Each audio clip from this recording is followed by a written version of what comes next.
Single dad paramedic saved a woman's life. When she woke up, she said 3 words that ruined him. He dragged her out of a burning car with his bare hands, but when she opened her eyes, she pointed at him and whispered, "You killed me," and in that moment, his whole life collapsed. Before we get into the story, comment below where in the world you are watching from today. The rain pelted against Luke's face as he worked swiftly to assess the situation.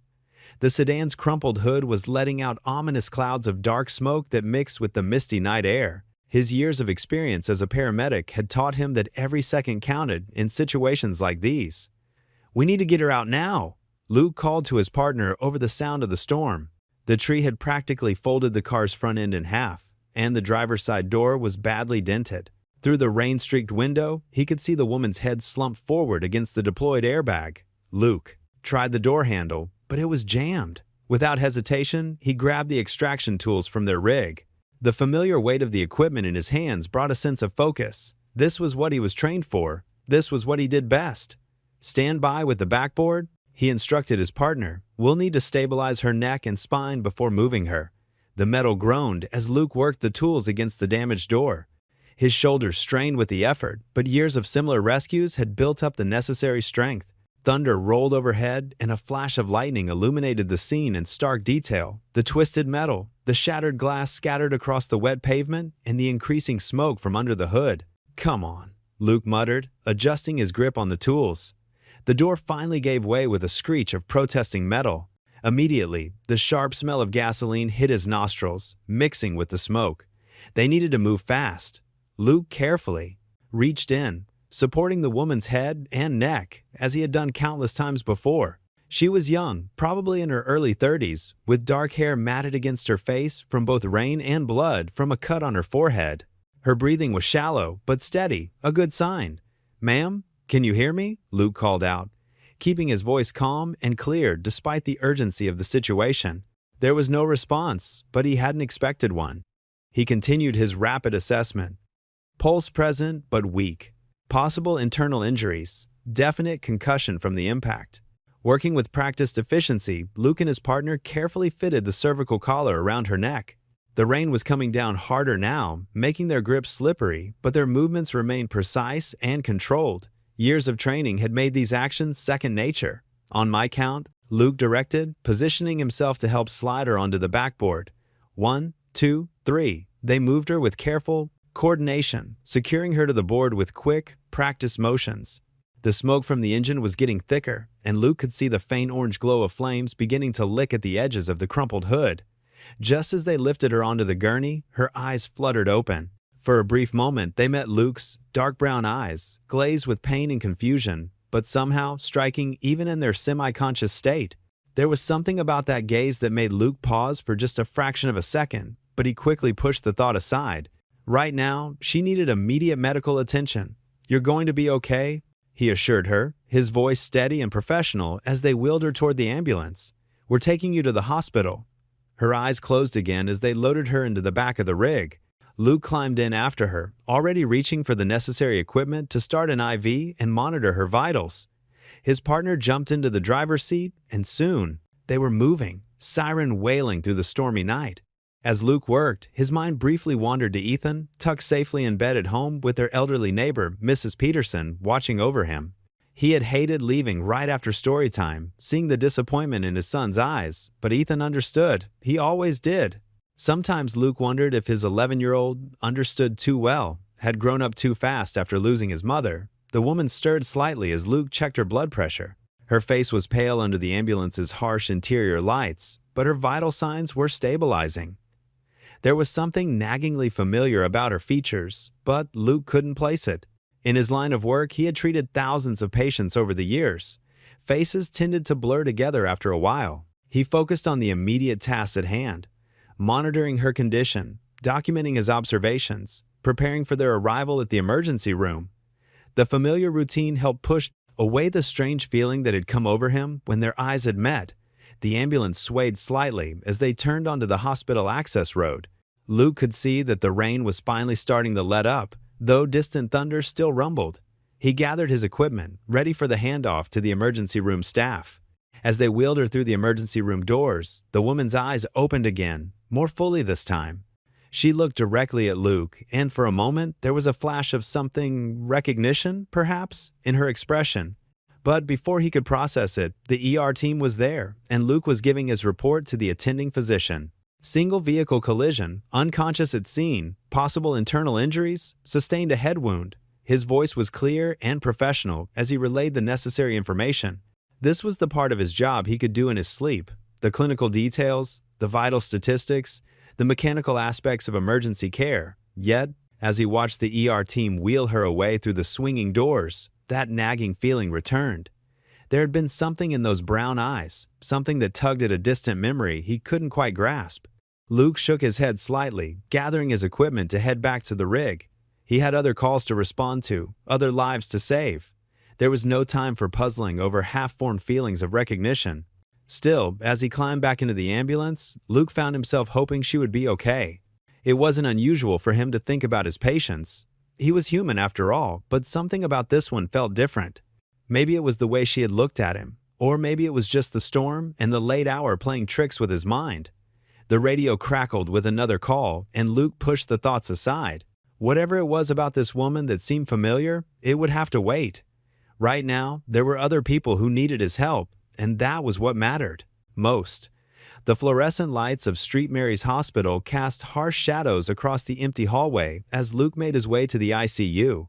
His shift had ended an hour ago, but something about the woman from the crash site kept pulling at his thoughts. The sound of his boots echoed against the sterile walls with each step. At the nurse's station, Sarah Chen, a veteran nurse he'd known for years, looked up from her computer screen. "Luke, didn't expect to see you back here tonight. Just wanted to check on the crash victim from earlier," Luke said, running a hand through his salt and pepper hair. "How's she doing?" Sarah's expression softened. "She's stable. The surgery went well, but she hasn't fully regained consciousness yet." She glanced at her watch. "You know, I'm about to do my rounds. I could let you peek in for a minute." "Thanks, Sarah. I'd appreciate that." They walked down the corridor together, their footsteps falling into a synchronized rhythm. The ICU was quieter than usual, with only the steady beeping of monitors and the occasional squeak of rubber-soled shoes breaking the silence. "She's in here," Sarah said, stopping at room 412. "Just a few minutes, okay? She needs her rest." Luke nodded, stepping into the dimly lit room. The woman lay still, surrounded by machines tracking her vital signs. Her face, though bruised, looked peaceful. In the soft glow of the medical equipment, Luke could see she was probably in her early 40s, with dark hair spread across the white hospital pillow. He moved closer, careful not to disturb any of the tubes or wires. As a paramedic, he'd seen countless accident victims, but something about this one felt different. Maybe it was the way she looked at him in the ambulance, or perhaps it was just the brutal nature of the crash itself. The steady rhythm of her heart monitor filled the room as Luke stood there, lost in thought. A slight movement caught his attention. Her fingers twitched against the stark white sheets. Her eyes fluttered open. For a moment, she seemed disoriented, her gaze wandering around the room until it landed on Luke.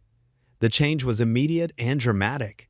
Her eyes widened with recognition, and the heart monitor's steady beeping accelerated.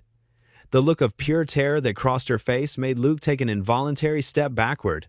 Her mouth opened, and in a hoarse whisper that seemed to freeze the air in the room, she said, "You killed me." Luke felt as if someone had dumped a bucket of ice water down his spine. "What?" he managed to say, but the woman's eyes had already glazed over with fear. "You killed me?" she repeated, her voice barely above a whisper, before her eyes rolled back and she slipped into unconsciousness again. Luke stumbled backward until his back hit the wall. His hands were shaking as he pressed them against the cool surface to steady himself. The monitors continued their rhythmic beeping, but now they seemed to mock him with their persistence. Sarah rushed in, likely alerted by the spike in the patient's heart rate. "Luke, what happened?" She woke up," he said, his voice unsteady. "She looked right at me and he swallowed hard, trying to force down the knot in his throat. Sarah, I swear I don't know her. I've never seen her before tonight." Sarah placed a gentle hand on his arm. "Luke, she's been through severe trauma. Sometimes patients say strange things when they're coming out of sedation. Don't take it personally." But Luke could still see the recognition in the woman's eyes, the absolute certainty in her accusation. It didn't feel like confusion or delirium. It felt like truth. "I should go," he said, moving toward the door. I need to get home to Ethan. The drive home was a blur. The rain had finally stopped, but the wet roads still reflected the streetlights like mirrors, creating ethereal patterns that seemed to dance in his peripheral vision. Luke's hands gripped the steering wheel too tightly, his knuckles white with tension. When he finally arrived home, the house was quiet. Mrs. Peterson, their elderly neighbor who watched Ethan when Luke worked late, had left a note saying his son was sound asleep and had finished all his homework. Luke checked on Ethan, finding comfort in the peaceful rise and fall of his son's chest as he slept. For a moment, he stood in the doorway, letting his son's presence ground him in reality. Ethan had kicked off his covers as usual, and Luke gently tucked them back around him. In his own bedroom, Luke went through the motions of preparing for sleep, but his mind wouldn't quiet down. He lay in bed, staring at the ceiling, while the woman's words echoed in his head. "You killed me." The digital clock on his nightstand showed 2:17 a.m., its red numbers casting a faint glow across the room. Outside, a car passed by, its headlights briefly illuminating the walls before leaving him in darkness again. Luke rolled onto his side, then his other side, trying to find a comfortable position, but sleep remained elusive. Every time he closed his eyes, he saw her face, the terror in her expression, the absolute conviction in her eyes. He'd spent 20 years as a paramedic, saved countless lives, and lost some too. But he'd never experienced anything like this. Never had someone look at him with such raw fear, such certainty that he was responsible for their death. The worst part was that tiny voice in the back of his mind, the one that whispered, "What if she's right? What if there was something he'd forgotten, something buried deep in his past?" But no matter how hard he tried, he couldn't place her face anywhere in his memories. Luke reached for his phone, checking the time again, 3:42 a.m. The night stretched ahead of him, full of unanswered questions and unsettling thoughts. Tomorrow, he would need to be strong for Ethan, focused for his job. But tonight, in the darkness of his room, he felt more alone and confused than he had in years. The woman's constant whispered accusation continued to haunt him, mixing with the sound of rain starting up again outside his window. "You killed me," she had said. And those 3 words had shattered the careful routine of his life, leaving him wide awake in the dark, wondering if somewhere in his past lay a truth he'd forgotten or chosen to forget. Morning sunlight streamed through the hospital windows, but it did little to warm the chill that had settled in Luke's bones. He hadn't slept much after his encounter with the crash victim the night before. Her words, "You killed me," had echoed in his mind until dawn. The hospital corridors were busier now, filled with the usual morning bustle of doctors making their rounds and nurses changing shifts. Luke nodded to familiar faces as he made his way to the ICU. His paramedic uniform felt heavier than usual, his shoulders tense with uncertainty. Sarah Chen was still on duty, finishing up her night shift. She looked up as he approached the nurses' station. "Back already?" she asked, concern evident in her tired eyes. "I need to know more about the woman from last night," Luke said, keeping his voice low. "The one from the crash." Sarah glanced at her computer screen. "Renee Elwood, 45. She's a social worker from Cedar Grove, the next state over. She's stable now, but still pretty banged up." She paused, studying Luke's face. "You really don't know her?" Luke shook his head. "Never seen her before last night. But he trailed off, unsure how to explain the strange encounter. "She's awake now, if you want to talk to her," Sarah offered. "Room 412. Luke's heart pounded as he approached room 412. Through the window, he could see Renee Elwood propped up in bed, her face bruised but alert. She was staring out the window, her profile sharp against the morning light. An IV drip hung beside her bed, and monitors beeped steadily. He knocked softly before entering. Renee's head turned, and her eyes narrowed as she recognized. The hostility in her gaze was unmistakable. "Miss Elwood," Luke began. "I'm Luke Banner, the paramedic who—" "I know who you are," she cut him off. Her voice was stronger than the night before, but still rough from the accident. "Luke Banner, I've known exactly who you are for 15 years. Luke shifted uncomfortably. "Ma'am, I think there's been a mistake. You ruined my life," Renee said quietly, each word deliberate and sharp. "And now you stand there pretending not to know me?" She let out a bitter laugh that turned into a painful cough. Luke took a step forward, instinctively wanting to help, but she held up a hand to stop him. Just don't. Miss Elwood, I'm trying to understand."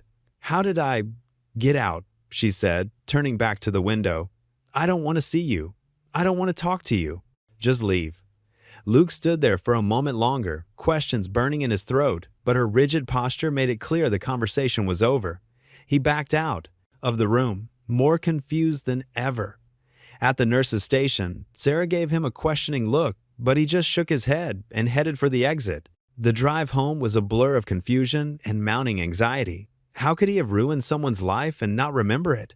The familiar sight of his modest two-story house brought some relief. Inside, he found Ethan at the kitchen table, homework spread out before him. His son's presence always had a way of grounding him, bringing him back to what mattered most. Hey, Dad, Ethan said, looking up from his math problems.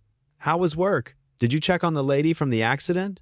Luke hesitated, guilt twisting in his stomach. He hated lying to his son, but he couldn't burden an 11-year-old with this strange situation. Yeah, just a routine call, he said, forcing a smile. She's doing better today. Was it scary, with all the rain and the fire and everything? Just part of the job, buddy. Luke ruffled Ethan's hair as he passed by. Nothing your old man can't handle. Ethan beamed with the pure admiration only a child could offer, and Luke felt the weight of his deception even more heavily. He busied himself making coffee, trying to push away thoughts of Renee Elwood and her accusations. Dad? Ethan's voice was quieter now. Do you ever get scared? When you're helping people? Luke turned from the coffee maker, studying his son's serious expression.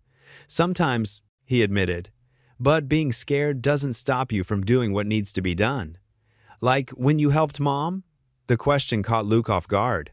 Ethan rarely brought up Miranda anymore? Yeah, he said softly. Just like that. Ethan nodded and returned to his homework, while Luke stood frozen by the counter, memories washing over him. The coffee maker beeped, startling him back to the present. He poured himself a cup with slightly shaking hands, his mind spinning with questions about Renee Elwood and her connection to a past he thought he'd left behind. The rest of the morning passed in a fog of routine activities, helping Ethan with homework, checking the weather forecast, preparing lunch. But beneath it all, Renee's words kept echoing in his mind. I've known exactly who you are for 15 years. 15 years. The timing nagged at him, but he couldn't place its significance. As he watched Ethan working quietly at the table, Luke felt the weight of secrets pressing down on him, threatening the careful balance of their life together. He wanted to push it all away, to focus on the present, on his son, on his job, on the simple rhythm of their daily lives. But something told him that Renee Elwood's appearance in their small town was no accident, and that the past he'd tried so hard to forget was finally catching up with him. The morning light continued to fill the kitchen, warm and reassuring, but Luke couldn't shake the chill that had settled deep in his bones. Whatever truth lay behind Renee's accusations, he had a feeling his life was about to change in ways he couldn't begin to imagine. Luke lingered outside Renee's hospital room, watching through the window as a hospital psychologist sat beside her bed. The woman's dark hair was tangled against the stark white pillows, and the bruises from the accident had deepened to purple shadows across her face. She looked less angry now, more tired, but her eyes were alert as she spoke to the psychologist. A nurse approached Luke, clipboard in hand. Mr. Banner? Dr. Chen asked me to get you. Miss. Elwood is more lucid now and has been speaking with our staff psychologist. Luke nodded, his paramedic training kicking in as he automatically noted Renee's improved color and steady vital signs on the monitor. But something about her presence still unsettled him. Maybe it was the way her gaze had burned into him last night, filled with such raw accusation. The psychologist stepped out, her face carefully neutral. Mr. Banner, Miss Elwood has shared some information that might interest you. She paused, consulting her notes. She says she knew your wife, Miranda. The fluorescent light suddenly seemed too bright. Luke's chest tightened as if someone had wrapped a steel band around it. That's impossible, he managed to say. But even as the words left his mouth, doubt crept in. Miranda had lived a whole life before they met, had friends he'd never known. She's quite certain, the psychologist continued. She was quite emotional when speaking about her. Luke's hands felt cold. Miranda.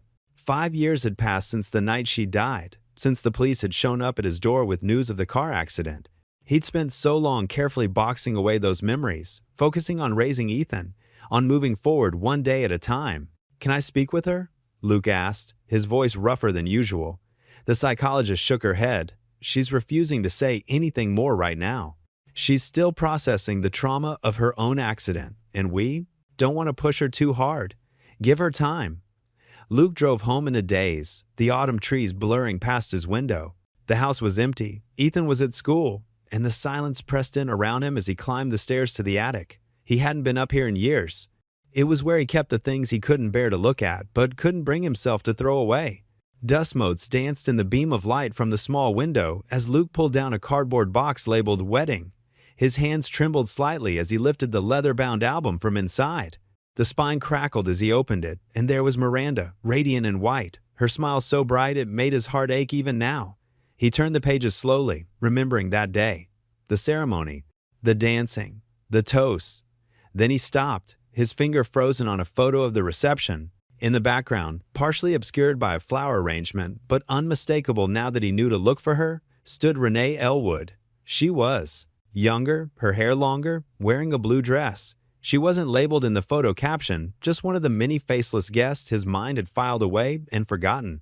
Luke sat back on his heels, the album heavy in his lap.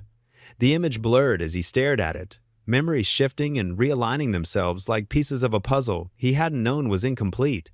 Miranda had never mentioned Renee, not once in their years together. Yet here was proof they'd known each other, proof that the angry, injured woman in the hospital wasn't delusional. He flipped through more photos, searching for other glimpses of Renee, but found none. Just that single shot, as if she'd been a ghost at the edges of their happiness. The same happiness that had ended on a rain-slicked road 5 years ago, leaving him alone with an 6-year-old boy and a house full of memories. Now, Renee Elwood had crashed into his life, literally, carrying some knowledge about Miranda that made her look at him with such hatred. What could Miranda have possibly kept from him? What connection could have been so important, yet so secret? Luke closed the album carefully, his movements deliberate as he tried to control the trembling in his hands. The dust in the attic suddenly felt thick, choking. He needed air, needed to think. But thinking brought questions he wasn't sure he wanted answered. If Renee had been at their wedding, why hadn't Miranda ever mentioned her? What had happened between them? And, most troubling of all, what did Renee mean when she said he had killed her? He descended the attic stairs slowly, the wedding album tucked under his arm. In the kitchen, he poured himself a glass of water, trying to steady his nerves. The clock on the wall showed it was almost time to pick up Ethan from school. His son would ask about his day, and Luke would have to find a way to answer without letting on that his world had just tilted on its axis. The photograph felt like it was burning a hole through the album cover. One small detail, overlooked for years, now threatened to unravel everything he thought he knew about his life with Miranda. And somewhere in a hospital room across town, Renee Elwood held the answers, wrapped in silence and old pain. Luke set the glass down, watching water droplets slide down its side. He had built his life around being the person others could rely on, as a paramedic, as a father, as a husband. But now he wondered if he had ever really known the woman he had married, or if Miranda had carried secrets to her grave that were only now beginning to surface. Luke stood at the window of Renee's hospital room, his thoughts churning like storm clouds. The psychologist had left, and Renee was alone now, staring at the ceiling with vacant eyes. A nurse touched his arm, startling him. "Mr. Banner? You're needed at the nurse's station right away." Luke followed her down the sterile hallway, his boots squeaking against the polished floor. At the desk, a teenage girl stood, with her arms crossed, a blue backpack slung over one shoulder. Her dark hair fell in waves past her shoulders, and she had the same determined set to her jaw that he saw in Ethan every morning. His heart stopped. The girl, she must be 15 or 16, looked up, and Luke felt the floor tilt beneath his feet. It was like looking at a younger version of Miranda, but with subtle differences that made his skin prickle. The shape of her eyes, the slight curve of her nose, they were familiar in a way that made his chest tight. "Maya," Renee's voice called from down the hall. She was in a wheelchair, a nurse helping her navigate toward them. "Baby, I told you to wait until tomorrow." "Mom, I couldn't just sit at Aunt Sarah's house while you're here." Maya's voice cracked slightly, but she lifted her chin, fighting to appear strong. Luke couldn't stop staring. The resemblance to Ethan was undeniable, the same thoughtful furrow between their brows, the same way they stood with their weight shifted slightly to one side. His mind raced back through the years, counting months, trying to make sense of what he was seeing. Renee's eyes met his, and there was a weight of 15 years in her gaze. "We need to talk," she said quietly. "Maya, honey, could you get me some water from the cafeteria? Mom, I just got here. Please. Maya glanced between them, her keen eyes taking in Luke's pale face and her mother's rigid posture. Without another word, she turned and walked away, her shoes echoing down the hall. The nurse helped Renee back to her room, Luke following like a man in a trance. Once they were alone, Renee didn't waste time. Do you remember spring break 2008? Her voice was steady, but her hands trembled in her lap. Miranda and I were roommates at State, best friends since freshman year. Luke sank into the chair beside her bed. Miranda was visiting her parents that week. I drove up to surprise her. No, Renee's voice was sharp as broken glass. She was with me. We were at my parents' lake house. You showed up there, drunk and angry about some fight you'd had the week before. The memory hit Luke like a physical blow. The wooden dock swaying under his feet, Miranda's tears, Renee's voice, sharp with worry, telling them both to calm down. Miranda forgave you, Renee continued. She always forgave you back then. But that night? She closed her eyes, took a deep breath. That night, she wasn't the only one who made a mistake. Luke's mouth went dry. What are you saying? I'm saying that Miranda was my best friend, and I betrayed her. We both did. Renee's eyes were bright with unshed tears. 3 months later, I found out I was pregnant. Miranda. Her voice caught. Miranda made me promise never to tell you. She said she'd forgiven you, that you were different now, better. She didn't want to ruin what you were building together. No, Luke stood up so quickly, the chair scraped against the floor. That's impossible. Miranda would have told me. Would she? Renee's voice was gentle now, almost pitying. The same Miranda who kept every painful thing to herself? Who spent her whole life trying to make everyone else happy? Luke paced the small room, his thoughts scattered like leaves in a storm. Maya. She's 15? Yes. And you're sure? He couldn't finish the question. Look at her, Luke. Look at your son. Are you telling me you don't see it? He did see it. Had seen it the moment Maya turned those familiar eyes on him. But seeing it and accepting it were two different things entirely. I want a paternity test, he said finally, his voice rough. I expected you would. Renee reached for the water glass beside her bed, her hand still shaking. Maya doesn't know about any of it. She thinks her father was someone I dated briefly in college who died before she was born. That's what Miranda helped me tell her. Luke felt the weight of secrets pressing down on him, years of them, buried like stones. Miranda knew. All those years we were married, she knew. She protected everyone. Renee's voice was tired now. Me, you, Maya, that's who she was. Always taking care of everyone else's hearts, but her own. Through the window, Luke saw Maya returning with a fresh cup of water. She paused to help an elderly man with his walker, and the simple kindness of it, so like Ethan, so like Miranda, made Luke's chest ache. I'll arrange for the test, he said quietly.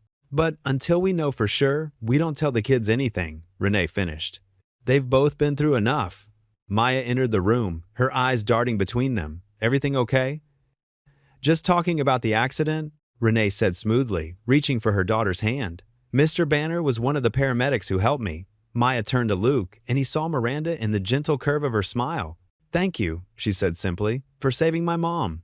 Luke nodded, not trusting himself to speak. He walked out of the room on unsteady legs, pulled out his phone, and stared at Ethan's picture on the screen. His son's face, or maybe his half-sister's brother, looked back at him, and for the first time in years, Luke felt the full weight of choices made long ago, falling like rain around him. Luke's hands trembled as he held the DNA test results. The black and white text swam before his eyes, but the conclusion was undeniable. His heart pounded against his ribs as he sat in the small hospital consultation room with Renee, who perched stiffly in a chair across from him. 99.99% probability of paternity? He read aloud, his voice barely above a whisper. Renee wrapped her arms around herself, her hospital gown making her seem smaller than she was. The bruises from the accident had faded to yellowish patches on her face. I know this is a lot to process, she said quietly. Luke ran a hand through his graying hair. How? The word came out hoarse. When? Renee took a deep breath, her fingers twisting in her lap. Do you remember that weekend Miranda and I came to visit you during your paramedic training? It was spring break, 15 years ago. The memory surfaced slowly, a weekend that had blurred into countless others.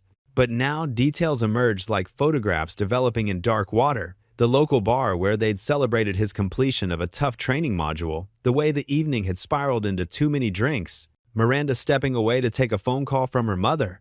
You and I. Luke's voice trailed off as the fragments clicked into place. We were both drunk, Renee said, her voice thick with old pain. Miranda was gone for over an hour. One thing led to another. When she came back, we both agreed never to speak of it again.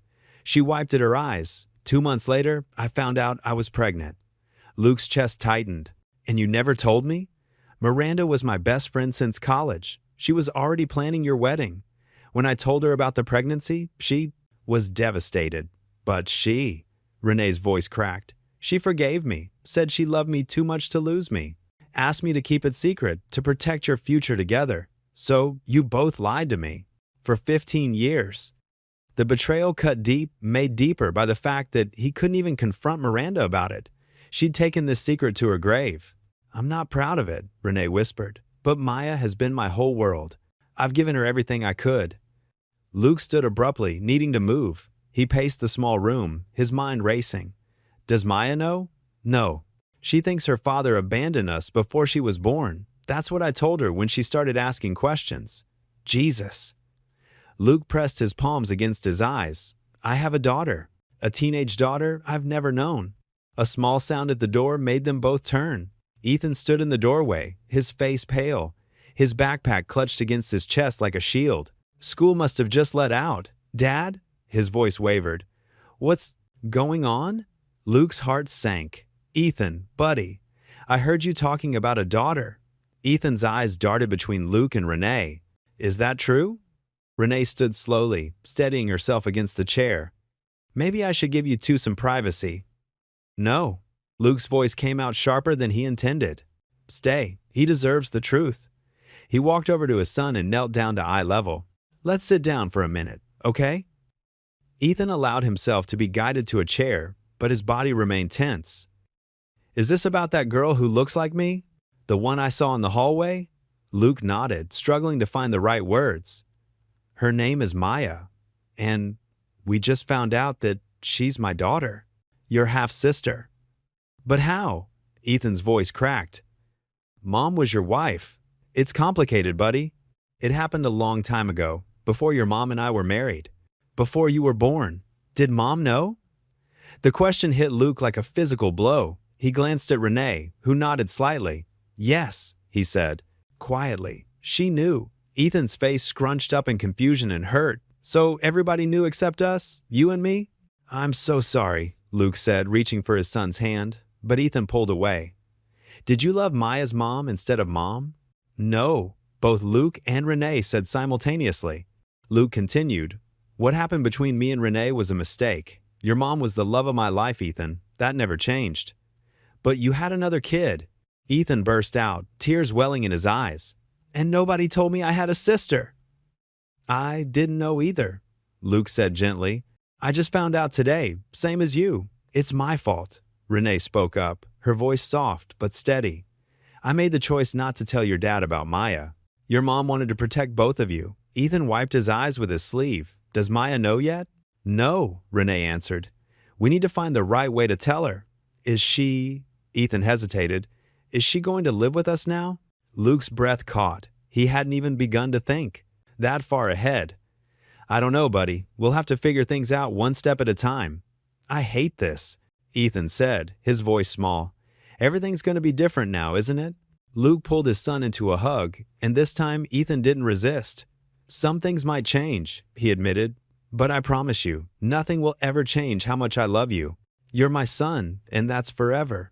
Renee watched them with tears in her eyes. I should go check on Maya, she said softly. She'll be wondering where I am. Luke nodded, still holding Ethan. We need to tell her soon. She deserves to know the truth. As Renee left the room, Luke felt the weight of 15 years of secrets pressing down on him. He had a daughter he'd never known, a son who was hurting, and no idea how to bridge the gap between his past and present. But as he held Ethan close, feeling his son's tears dampen his shirt, he knew one thing for certain. He had to find a way to make this right, for all of them. Luke ran a hand through his graying hair. Miranda knew? All this time? Yes, Renee's voice cracked. She made me promise never to tell you, said it would destroy everything. And you agreed? Luke's tone sharpened. I was young and scared. Miranda was my best friend. Renee's eyes filled with tears. She convinced me it was for the best. That Maya would have a good life with me, and you and Miranda could start fresh. A noise at the door made them both turn. Ethan stood there, his backpack clutched to his chest, eyes wide with confusion. Luke's heart sank. He'd forgotten his son was coming to visit after school. Dad? Ethan's voice wavered. What's going on? Luke crossed the room in 3 quick strides, placing gentle hands on his son's shoulders. Hey buddy, let's take a walk, okay? I'll give you two some space, Renee said softly, turning away. Luke guided Ethan to the hospital's small garden courtyard. They sat on a wooden bench beneath a maple tree, its leaves rustling in the afternoon breeze. Ethan kept his backpack on his lap like a shield. Something big has happened, Luke began, choosing his words carefully. You remember that lady I helped in the car accident? Well, it turns out I knew her a long time ago, before you were born. Ethan's fingers tightened on his backpack straps. When Mom was alive? Yes. Luke took a deep breath. And it looks like I might have another child, a daughter named Maya. She's 15. Ethan's face scrunched up. But how? Mom was my mom. She was, Luke assured him quickly. This was before I married your mom. Sometimes grown-ups make mistakes, and sometimes those mistakes have big consequences we don't know about until later. Did Mom know? The question hit Luke like a punch to the gut. Yes, buddy, she did. Ethan's lower lip trembled. She kept secrets? Everyone has secrets, Ethan, even people we love. Luke struggled to find the right words. Your mom wasn't perfect, but that doesn't mean she loved us. Any less. Is Maya going to live with us now? Ethan's voice was small. I don't know yet. There's a lot we need to figure out. Luke reached for his son's hand. But I want you to know something really important. Nothing changes how much I love you. Nothing ever will. Ethan pulled his hand away, tears spilling down his cheeks. Can I go home, please? Luke's neighbor, Mrs. Peterson, had agreed to watch Ethan, so Luke called her to pick him up. As he watched his son walk away, shoulders hunched, his heart ached. When he returned to Renee's room, she was sitting up straighter, her social worker instincts clearly kicking in. We need to talk about Maya. I just had to tell my 11-year-old son his whole world isn't what he thought it was, Luke said, exhaustion heavy in his voice. Can we take a breath? Maya deserves to know her father, Renee pressed. She spent 15 years wondering, and whose fault is that? Luke snapped. You and Miranda decided this for everyone. You don't get to dictate the timeline now. I'm not dictating anything, Renee shot back. But Maya is a teenager. She's smart and sensitive, and she knows something's going on. We can't keep her in the dark. Like you kept me in the dark? The words came out bitter and sharp. Renee's face hardened. That's not fair. I did what I thought was right at the time. Right for whom? Miranda? You? Certainly not for Maya or me. Don't you dare question my choices as a mother. Renee's voice shook with anger. I raised her alone. I gave her everything I could, except the truth about her father. They stared at each other, years of unspoken pain hanging between them. Finally, Renee spoke softly. Maya comes back tomorrow afternoon. She deserves to hear it from us, together. Luke rubbed his temples. I need time to process this. To help Ethan process this. Time isn't going to make this easier, Renee said, for any of us. Later that night, Luke sat at his kitchen table in the dark. The Victor house felt too quiet, too empty. Ethan had gone straight to his room after dinner, refusing to talk. On the table before him lay an old photograph, worn at the corners from years of handling. Miranda smiled up at him from the image, radiant in her wedding dress. Her blue eyes sparkled with joy, her dark hair crowned with white flowers. He'd looked at this photo countless times over the years, but tonight it felt like he was seeing a stranger. How well had he really known her? The woman who'd shared his bed, raised his son, built a life with him. She'd carried this secret to her grave. Had there been others? How many quiet betrayals had been hidden behind that beautiful smile? His finger traced the edge of the photograph. The Miranda he'd loved would never have kept his child from him, but she had. The Miranda he'd mourned would never have asked her best friend to lie, but she had. The sound of Ethan's muffled crying drifted down the hallway, and Luke's chest tightened. Everything. was unraveling. His memories, his certainties, his son's trust. And somewhere across town, a 15-year-old girl was about to learn that her whole life story was about to change too. Luke set the photograph face down on the table. The Miranda he thought he knew was gone, replaced by someone more complicated, more human, more flawed. The truth of her sat heavy in his chest, alongside the weight of all the years lost with Maya, and all the pain ahead as they tried to find their way forward. The winter sun cast long shadows through the windows of Renee's temporary apartment. Social services had found her a modest two-bedroom unit on the first floor of a quiet complex on Cedar Street.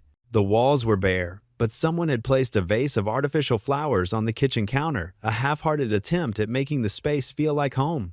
Luke stood in the doorway, his hands stuffed in his jacket pockets.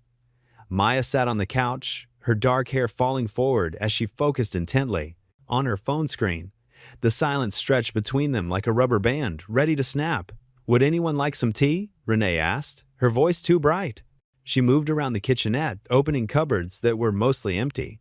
"No, thanks," Luke and Maya answered in unison. They glanced at each other, surprised, then quickly looked away. Luke cleared his throat. "So, Maya, I heard you like to write?" Maya shrugged without looking up. "Sometimes. She won first place in her school's creative writing contest last year," Renee offered, settling into an armchair with her own cup of tea. "Mom," Maya protested quietly, her cheeks flushing. Luke tried again. "What kind of stories do you write?" "Different things." Maya's fingers tapped against her phone case, mostly about people dealing with stuff. The conversation died again. Luke shifted his weight, feeling every bit as awkward as the 15-year-old across from him. How do you begin to know someone who should have been part of your life all along? Their next meeting went similarly. This time at a local coffee shop, Maya ordered a complicated drink with extra whipped cream while Luke stuck to plain black coffee. He noticed how she stirred her drink exactly 3 times before taking a sip, just like Ethan did with his hot chocolate. "How's school going?" Luke asked. "Fine. Any favorite subjects?" "English, I guess." Luke nodded, searching for something else to say. Maya finally looked up at him, her eyes so much like his own, studying his face. "Why did you come back to check on Mom in the hospital?" she asked suddenly. "After your shift was over?" The question caught Luke off guard. "It's just something I do sometimes, with certain cases, to make sure people are okay." Maya considered this. "So you didn't know who she was?" "No," Luke said softly. "I didn't." Back at home, things weren't any easier. Ethan had taken to spending more time in his room, his door firmly closed. When Luke suggested meeting Maya for ice cream one Saturday afternoon, Ethan's response was immediate. "I don't want to," he said, not looking up from his video game. Luke sat on the edge of Ethan's bed. "Buddy, I know this is hard." "It's not hard," Ethan interrupted. "I just don't want to meet her. She's your sister." "Half-sister," Ethan corrected, his thumbs jabbing at the controller buttons harder than necessary. "And Mom never even knew about her, did she?" Luke's chest tightened. "No, she didn't. Then why should I have to know about her?" The question hung in the air like smoke. Luke didn't have a good answer. That evening, Luke found himself in Pastor Glenn's office, slumped in the familiar leather chair by the window. The pastor's cat, Moses, dozed in a patch of fading sunlight on the desk. "I'm making a mess of everything," Luke admitted. "Maya barely talks to me, Ethan's pulling away, and every time I look at either of them, I see Miranda." Pastor Glenn leaned forward, his kind eyes serious. "When was the last time you really let yourself grieve, Luke?" "I grieved when Miranda died." "Did you?" Pastor Glenn's voice was gentle. "Or did you pack it all away so you could be strong for Ethan?" Luke stared at his hands. "I had to keep it together." "And now?" "Now," Luke's voice roughened. "Now I find out she kept this huge secret. That my daughter, my first child, grew up without me because of choices Miranda made. How do I reconcile that with the woman I thought I knew?" "Perhaps," Pastor Glenn suggested, "by accepting that she was human, capable of both great love and great fear, just like the rest of us." Luke attended his first grief counseling session the following week. The support group met in the church basement, sharing coffee and store-bought cookies around a circle of metal folding chairs. Luke listened as others spoke about lost spouses, parents, children, about anger and confusion mixing with their sadness, about learning to love someone's memory while acknowledging their imperfections. When it was his turn, Luke's words came slowly at first, then faster. I thought I was done grieving, he said. But now I'm grieving the truth too. The things I didn't know, the daughter I missed, the friend my wife hurt, the trust my son had in our family story. Heads nodded around the circle. Someone reached over and squeezed his shoulder. After the session, Luke drove to the temporary apartment. Maya was doing homework at the kitchen table while Renee prepared dinner. The familiar domestic scene made Luke's throat tight. I was thinking, he said carefully, maybe we could all have dinner together sometime next week. You, Maya, me, and Ethan. Renee paused in chopping vegetables. Are you sure that's a good idea? No, Luke admitted. But they're siblings. And he gestured between them, whatever we are. Co-parents, I guess. Maybe it's time to stop tiptoeing around each other. Maya had stopped writing, her pencil hovering above her notebook. After a long moment, she said, I'd like that. Luke looked at her, surprised and touched. It wasn't much, but it was something. A tiny crack in the wall between them. Okay then, Renee said softly. We'll try. Luke nodded, hope mixing with anxiety in his chest. There would be more awkward silences, more difficult conversations, more wounds to heal. But as Pastor Glenn had reminded him, healing starts with honesty, with ourselves, and with each other. Luke stared at his phone in disbelief. The blog post had appeared that morning, and within hours, it had spread like wildfire through their small town social media circles. The headline screamed in bold text, Woman wakes from coma, accuses her rescuer, a story of betrayal. His hands trembled as he scrolled through the article. The writer, who identified herself as Nurse Lila Monroe, had twisted Renee's initial confused words into something sinister. The post painted Luke as a calculating man who had abandoned both his lover and unborn child, only to marry her best friend. It was filled with dramatic flourishes and unsubstantiated claims. Dad? Ethan's voice made him look up. Why is Mrs. Peterson looking at us like that? Luke glanced through the diner window. Their usual breakfast spot suddenly felt hostile as the elderly owner watched them with narrowed eyes. He forced a smile for his son. Just finish your pancakes, buddy. His phone buzzed again. Another comment notification from the blog. How dare he call himself a paramedic? He should be fired. The bell above the diner door chimed. Nurse Monroe walked in, her bright red scrubs drawing every eye in the place. She spotted Luke and had the decency to look uncomfortable, quickly averting her gaze and hurrying to the counter. Let's go, Ethan, Luke said quietly, leaving cash on the table. As they walked out, he could feel the weight of stares on his back. At home, his work phone rang. It was his supervisor, Tom. Luke, I'm sorry, but we need you to take some administrative leave while we review the situation. Tom's voice was strained. These accusations, the media attention, we need to protect the department's reputation. I understand, Luke replied, though his throat felt tight. 15 years of service, countless lives saved, and now this. His personal phone lit up with a text from Renee. Have you seen the blog post? This isn't what I wanted. I'm so sorry. Luke sat heavily on his couch, running a hand through his graying hair. The morning news was now carrying the story. A reporter stood outside the hospital, speaking gravely about shocking allegations and a community's trust betrayed. The doorbell rang. Through the window, he could see Maya standing on his porch, her dark hair whipping in the wind. She looked so much like Miranda, it made his chest ache. Hi, she said when he opened the door, her voice smaller than usual. Mom's really upset about the blog thing. She's been crying. Luke stepped back, inviting her in. Would you like some hot chocolate? Ethan's upstairs doing homework. Maya nodded, following him to the kitchen. She watched as he moved around, preparing 2 mugs. Why did you become a paramedic? She asked suddenly. Luke paused, considering the question. I wanted to help people. After my time in the military, I needed to do something that made a difference. Were you scared? The night you pulled Mom from the car? Terrified? He admitted, sliding her mug across the counter. But that's part of the job. You push past the fear because someone needs you. Maya wrapped her hands around the warm mug. Mom says you're not a bad person. She says she was just angry for a long time. She took a sip, then added, I've been angry too. About not having a dad. Luke's phone buzzed again. Another anonymous comment. Child abandoner. Shame on you. Maya glanced at the phone. Those people don't know you. No, Luke agreed softly. They don't. I don't know you either, Maya. continued, "But I'd like to, maybe." She pulled something from her backpack, a notebook. "I write sometimes, about how I feel. Would you want to read it?" Before Luke could respond, there was a knock at the door. Through the window, he could see a news van parked across the street. "We should move away from the windows," he said gently. "How about we sit in the study?" They relocated to the quiet room, lined with bookshelves. Maya settled into an armchair, clutching her notebook. Mom said Miranda was her best friend, that they did everything together in college. Luke nodded, sitting across from her.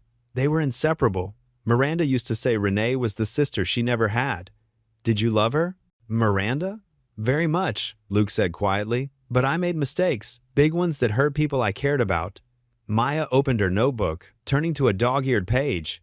"I wrote about meeting you, about how weird it was seeing Ethan for the first time. He has my eyes." Outside, they could hear the reporters talking to neighbors. Luke's phone kept buzzing with notifications, but he ignored them, focusing instead on Maya's words as she began to read from her journal. Suddenly, Renee appeared in the study doorway, looking flustered. "Maya, I've been looking everywhere for you. I saw the news van, and—" She trailed off, taking in the scene before her. "I'm okay, Mom," Maya said. "I was just showing Luke my writing." Renee's expression softened. "I spoke to the hospital administration. They're investigating how patient information got leaked to that nurse's blog. She's been suspended pending review." Luke nodded gratefully. "Thank you." "I didn't want this circus," Renee said, gesturing toward the window where camera flashes occasionally lit up the street. "I was hurt and angry, yes. But this public shame campaign, it's wrong." Maya looked between them, then back to her notebook. "Can I still read you what I wrote?" "Of course," Luke and Renee said, simultaneously. As Maya's voice filled the quiet room, Luke felt something shift. The angry buzz of his phone seemed less important. The cameras outside felt distant. Here, in this moment, with his daughter sharing her thoughts and feelings through carefully chosen words, he found a small measure of peace. The world outside might be chaos, but in this room, they were building something new, a fragile bridge of understanding, word by careful word. The morning news blared from the small TV in Luke's kitchen. A polished news anchor gestured to a photo of the hospital, her voice crisp and professional.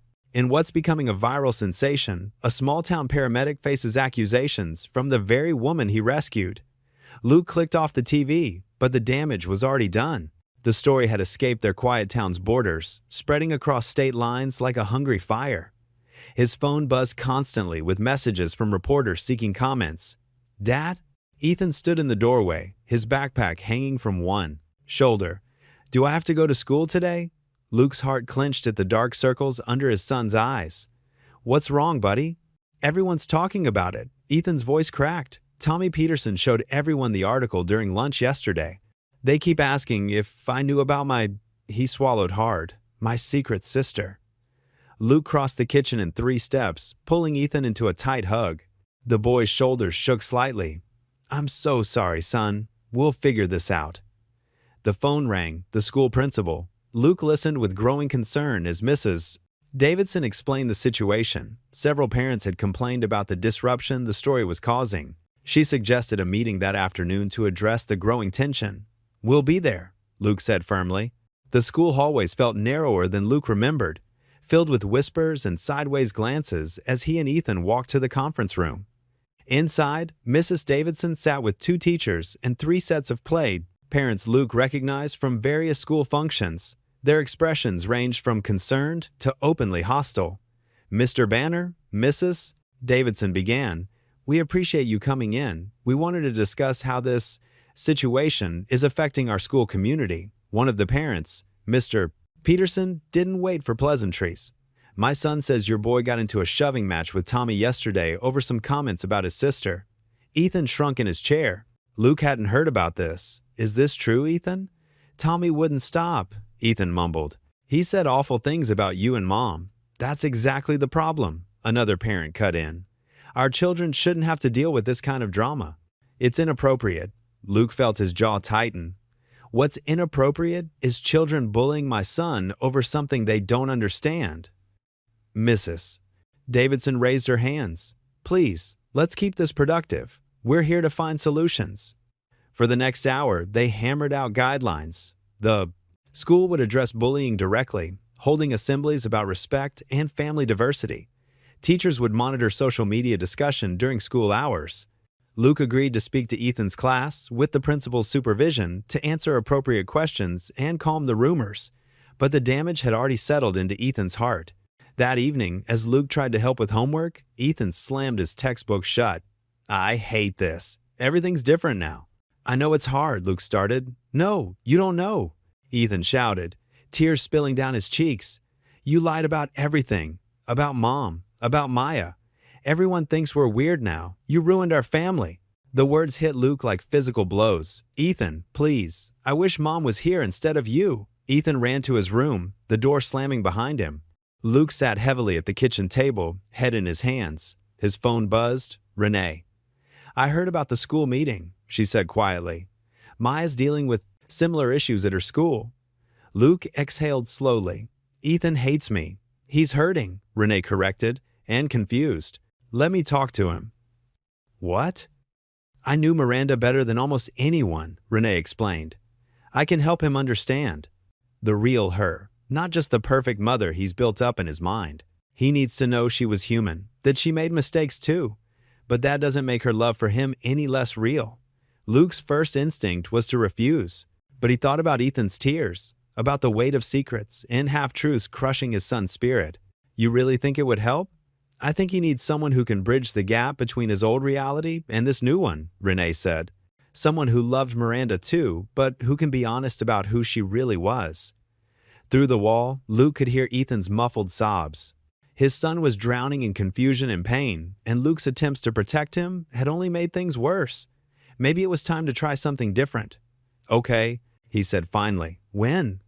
"I can come by tomorrow after school. Maya has theater practice, so I'll have a few hours." "Thank you," Luke managed, "for offering this. I know it can't be easy for you either." There was a long pause.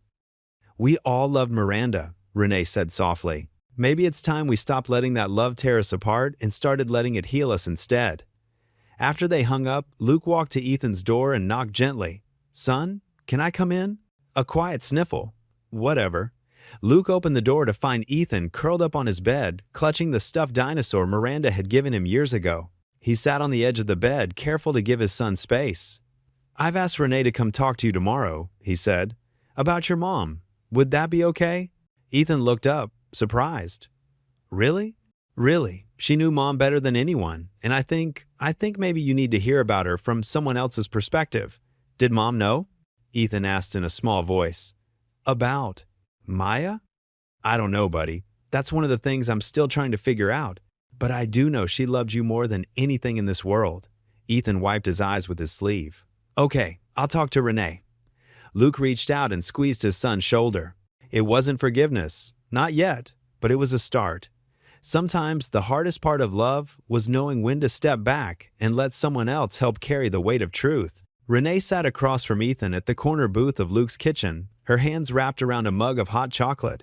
The boy's eyes, so much like his father's, watched her carefully. She had promised Luke to be gentle, to help bridge the gap that was widening between father and son.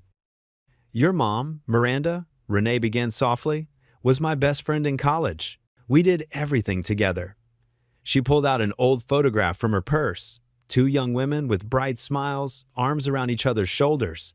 "That's us at our graduation." Ethan leaned forward, studying the picture. His fingers traced the edge of the photo where his mother's smile beamed back at him.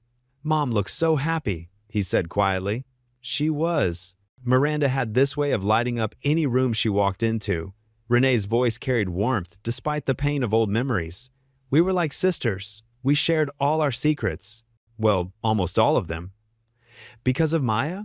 Ethan asked directly, showing that perceptiveness that Luke had mentioned. Renee nodded slowly.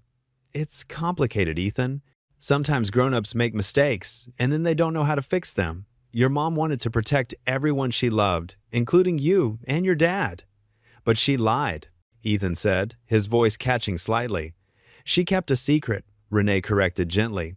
"There's a difference. Your mom loved you and your dad more than anything in the world. That never changed." Ethan stirred his hot chocolate with a spoon, watching the marshmallows swirl. "Did you hate my mom? For keeping Maya away from my dad?" "No," Renee answered honestly.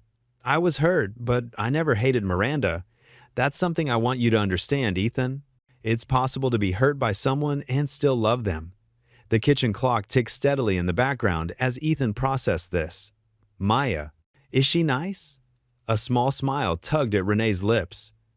She's a lot like you, actually. Smart, kind, when you get to know her. She loves to read, just like you do. Dad said we could talk to her. On the phone or something? Would you like that? Renee asked carefully. Ethan shrugged, but there was curiosity in his eyes. Maybe. Does she like video games? She plays that building game. Minecraft? Really? For the first time, genuine interest sparked in Ethan's expression. Later that evening, under Luke and Renee's supervision, Ethan sent his first message to Maya through a monitored messaging app. It was simple. Hi, I'm Ethan. Dad says, you like Minecraft? Maya's response came quickly. Yeah, I built a whole castle. Last week. The ice was broken. Over the next few days, their messages grew longer, discussing favorite books, games, and school. Both parents watched carefully, relief evident in their expressions as their children found common ground. A week later, they all met at Molly's Diner, a cheerful place with chrome fixtures and red vinyl booths. Maya and Ethan sat opposite each other, both trying not to stare while pretending not to notice the other doing the same. They have the best milkshakes here, Luke offered, breaking the awkward silence. Chocolate for me, Ethan said quickly, grateful for the distraction. Strawberry? Maya added quietly. Luke and Renee sat at a separate booth nearby, giving the kids space while keeping them in sight. The waitress, sensing the delicate situation, brought extra cherries with both milkshakes. So Maya started, fiddling with her straw wrapper. You're in 6th grade? Ethan nodded. Yeah. You're in high school, right? Freshman year. Maya took a blum, sip of her shake. It's okay, better than middle school. A comfortable silence fell as they both enjoyed their treats. Then Ethan spoke up, his voice soft but clear. Do you miss your mom? I mean, your mom who raised you? Maya looked surprised by the direct question, but then her expression softened. Yeah, she works a lot, but she's always there when I need her. It must be hard, not having your mom around at all. Ethan stirred his shake with his straw. Sometimes I forget what her voice sounded like. Dad has videos, but it's not the same. That must be really tough, Maya said, genuine empathy in her voice. Yeah. Ethan paused, then added. Dad tries really hard, though. He makes funny voices when he reads stories, just like Mom used to. Maya smiled slightly. That's sweet. My mom, Renee, she's not big on voices, but she always knows when I'm upset, even when I try to hide it. Dad's like that too, Ethan said. He says it's his paramedic superpower. They both laughed. Softly, the tension easing further. Is it weird? Ethan asked suddenly. Finding out about all this? Maya nodded, stirring the last of her milkshake. Super weird, but also kind of interesting. Like, I always wondered about my dad, and now here he is, and here you are, and it's crazy, but maybe not totally bad? Yeah, Ethan agreed. Maybe not totally bad. From their booth, Luke and Renee watched their children talking, heads bent close together over their milkshakes. There was something powerful in the simple scene, two kids finding their way through a complicated situation with the natural resilience of youth. They're doing better than we are, Renee murmured, a hint of amusement in her voice. Luke nodded, watching as Ethan showed Maya something on his phone, probably screenshots from his latest Minecraft creation. Kids have a way of cutting through the noise, don't they? Maya's laugh drifted over to them, a sound Renee hadn't heard much lately. Ethan was grinning. Too, his usual serious expression replaced by genuine enjoyment. Can we get another round? Ethan called out to their booth. Maya's never tried the chocolate strawberry twist. Luke met Renee's eyes, seeking agreement. At her nod, he smiled. Sure, buddy. Coming right up. The waitress brought fresh milkshakes, and this time both kids leaned forward eagerly, sharing tastes of each other's drinks and comparing opinions. Their initial hesitation had melted away like the whipped cream on their shakes, replaced by the beginning of something that looked remarkably like friendship. The spring evening wrapped the middle school auditorium in a gentle warmth as families streamed through the double doors. Luke adjusted his tie, feeling out of place in the formal attire he rarely wore. Beside him, Renee smoothed her dark blue dress, her eyes scanning the growing crowd. Maybe this wasn't such a good idea, Luke muttered, noting the sideways glances from other parents. It was Ethan's idea. Renee reminded him quietly. He invited Maya himself. That means something. Maya stood between them, wearing a flowered sundress and trying to appear unaffected by the whispers. She clutched the program in her hands, creasing the paper. Which piece is Ethan playing in? Third one, after intermission, Luke answered, grateful for the distraction. He's been practicing for weeks. They found seats in the middle section, Luke taking the aisle spot with Maya next to him and Renee on her other side. More whispers followed them. A couple 2 rows ahead turned around to stare, then quickly looked away when Luke met their eyes. There's Mrs. Peterson? An elderly voice carried from nearby. And that man who was in the news? Did you hear about the daughter? Luke's jaw tightened. He started to rise, but Renee caught his eye and shook her head slightly. She was right. Making a scene wouldn't help anyone, especially not Ethan. The lights dimmed, bringing blessed relief from the stairs. The band director stepped onto the stage, welcomed everyone, and introduced the first piece. As the music began, Luke noticed Maya's shoulders gradually relaxing. During the first few numbers, he watched the audience as much as the stage. Some people still threw glances their way, but others seemed focused solely on the performance. Then Mrs. Martinez, Ethan's English teacher, stopped by their row during intermission. So glad you could all make it, she said warmly, including Maya and Renee in her smile.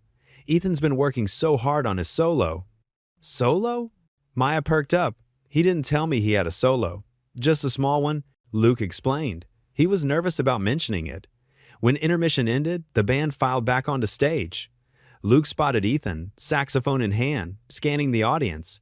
The boy's eyes widened slightly when he saw them all sitting together, but then he gave a tiny wave. The music started again. 2 pieces passed, and then it was time for Ethan's song. The band director announced Spring Awakening, and Ethan stood for his solo. His first few notes wavered slightly, but then grew stronger, clearer.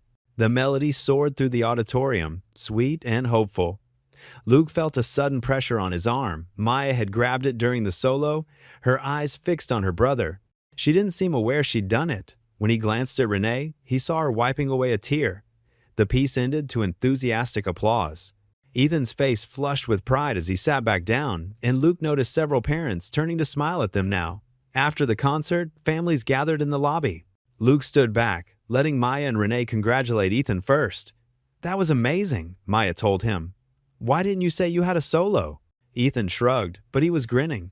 Wasn't sure I'd get it right. Are you kidding? It was perfect. She gave him a quick hug, which seemed to surprise them both. More parents approached, some who hadn't spoken to Luke since the story broke. Mr. Wilson, whose daughter played clarinet, clapped him on the shoulder.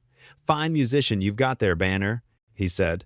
Both of them? Looks like, he added with a nod toward Maya, who was showing Ethan something on her phone. Mrs. Chen from the PTA stopped to chat with Renee about the school's music program.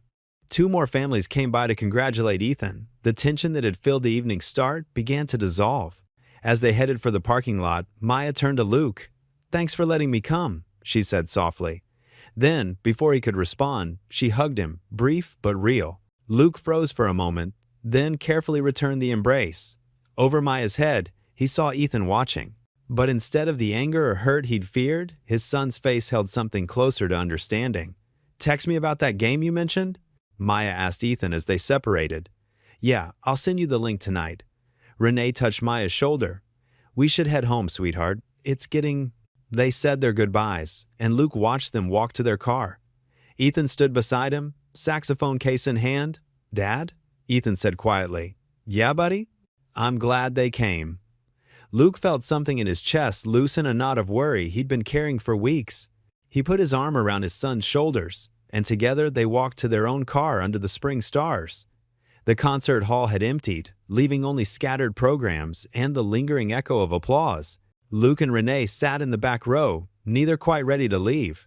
Maya and Ethan had gone with friends for ice cream, chaperoned by another parent, giving them an unexpected moment alone. We need to talk about that night, Renee said softly, her fingers twisting the strap of her purse. Really talk about it. Luke's shoulders tensed, but he nodded. The celebration dinner, Miranda's residency acceptance. We were all so young then. Renee's voice carried a distant note. Miranda was going to be a doctor, you were finishing paramedic training, and I was just starting my social work career. That little Italian restaurant, Luke recalled, his eyes fixed on the empty stage. Miranda insisted on ordering the whole wine list to celebrate. She always did go all out. A sad smile crossed Renee's face. She left early because of her morning rounds. Asked me to make sure you got home okay. Luke ran a hand over his face. I remember the wine, too much of it. The walk back to my apartment because none of us could drive. You offered me your coat because it was cold. Renee's voice wavered. We were laughing about something stupid. Then we were in your doorway, and everything changed. Luke finished quietly. Renee turned to face him, tears gathering in her eyes. I hated you for so long, Luke. Not just for that night, but for getting to move on. For marrying Miranda, having this perfect life while she wiped at her cheeks, while I raised Maya alone, telling myself I didn't need anyone's help. I never knew. Luke's voice cracked. Renee, if I had known about Maya, would you have told Miranda, destroyed her dreams? Our friendship? Renee's questions came sharp and fast. I couldn't do that to her. She loved you so completely. Luke's hands trembled slightly. I would have done right by Maya, found some way to be there for her, even if it meant losing everything else. I didn't believe that then. Renee's admission came softly. I convinced myself you were selfish, that you'd choose your happiness over responsibility. It was easier than admitting I was scared. And now? Renee dabbed at her eyes with a tissue. Now I see how you are with Ethan. How you've been trying with Maya, even when it hurts. You're not the person I made you out to be, in my head all these years. Luke turned in his seat, facing her fully. I'm sorry, Renee. Not just for that night, but for all the years Maya didn't have a father. For all the times you must have. Felt so alone. I'm sorry too, she whispered. For letting bitterness poison everything. For not giving you a chance to make it right. They sat in silence for a moment, the weight of decades of unspoken words settling between them. Would you? Luke hesitated. Would you walk with me? Just around the block? I think we both could use some air. Renee nodded, gathering her purse. They made their way out of the auditorium into the cool evening air. Street lamps cast gentle pools of light on the sidewalk as they walked, their steps falling into an easy rhythm. Maya has your eyes, Renee said suddenly. I used to see it every morning when I'd get her ready for school. It was like a daily reminder. She has your strength, Luke replied. The way she handles everything, that's all you. Their walk took them past closed shops and quiet homes, each step feeling like crossing a bridge between their painful past and something new, something uncertain but hopeful. I didn't just come back because of the accident, Renee admitted, stopping under a street lamp. I came back because Maya started asking questions about her father, about her past. She deserved the truth. Tears slid down Luke's cheeks, catching the lamplight. Thank you for giving me the chance to know her now, even if I don't deserve it. Maybe, Renee said softly. We both deserve a second chance. They stood there in the gentle glow, two people weighted by years of regret but finally finding the courage to lay their burdens down. The night air carried the scent of blooming spring flowers, a reminder that even after the hardest winters, life finds a way to begin again. Luke's phone buzzed on his kitchen counter early Monday morning. The caller ID showed Child Protective Services. His heart skipped a beat as he answered. Mr. Banner? This is Patricia Wells from CPS. We need to schedule a meeting regarding your son, Ethan. Luke's hand tightened around the phone. What's this about? We've received a complaint that requires immediate investigation. I'll need you to come to our office today at 2 o'clock. The morning sun streaming through his kitchen window suddenly felt cold. Luke glanced at Ethan's school lunch on the counter, a peanut butter sandwich he'd carefully cut into triangles just the way his son liked it. I'll be there, he managed to say. At the CPS office, Luke sat rigid in an uncomfortable chair across from Miss Wells, a stern-faced woman with reading glasses perched on her nose. She opened a thick manila folder. Mr. Banner, we've received an anonymous complaint suggesting you may be emotionally unstable and potentially unfit to care for your son. The words hit him like physical blows. Luke's throat went dry. That's completely false. The complaint cites recent events that have become public knowledge. She pulled out printed copies of the viral blog post. It suggests your judgment may be compromised due to unresolved trauma and newly discovered family complications. Luke leaned forward. I'm a paramedic. I save lives for a living. I've raised my son alone for 5 years. Your recent administrative leave from work was also mentioned. That was temporary. I've already been cleared to return. Miss Wells adjusted her glasses. Mr. Banner, We take all complaints seriously, especially when they come with such detailed documentation. We'll need to conduct a formal investigation." Luke's mind raced to Ethan, probably sitting in math class right now, completely unaware that strangers were discussing whether his father deserved to keep him. How long will this take? The initial hearing is scheduled for 3 weeks from today. You'll need to prepare character witnesses and documentation of Ethan's well-being, school records, medical history, evidence of a stable home environment. Luke nodded mechanically, taking the paperwork she handed him. Outside in his truck, he sat with his hands gripping the steering wheel until his knuckles turned white. He pulled out his phone and dialed Renee. They met at the same diner where their kids had shared milkshakes. Renee listened intently as Luke explained the situation, her face growing darker with each detail. "I think I know who filed the complaint," she said finally, stirring her untouched coffee. Luke looked up sharply. "Who?" "That nurse blogger, Lila Monroe. I overheard her at the hospital last week, talking about how she had more dirt on you she hadn't published yet." Luke slumped in his seat. "Perfect. The woman's already cost me weeks of work, and now she wants my son. She's young, ambitious, and completely reckless about the damage she's causing." Renee's voice held controlled anger. "She probably thinks she's some kind of crusading journalist. What am I going to tell Ethan?" Luke's voice cracked slightly. Renee reached across the table and touched his arm. The first time she'd initiated contact since the accident.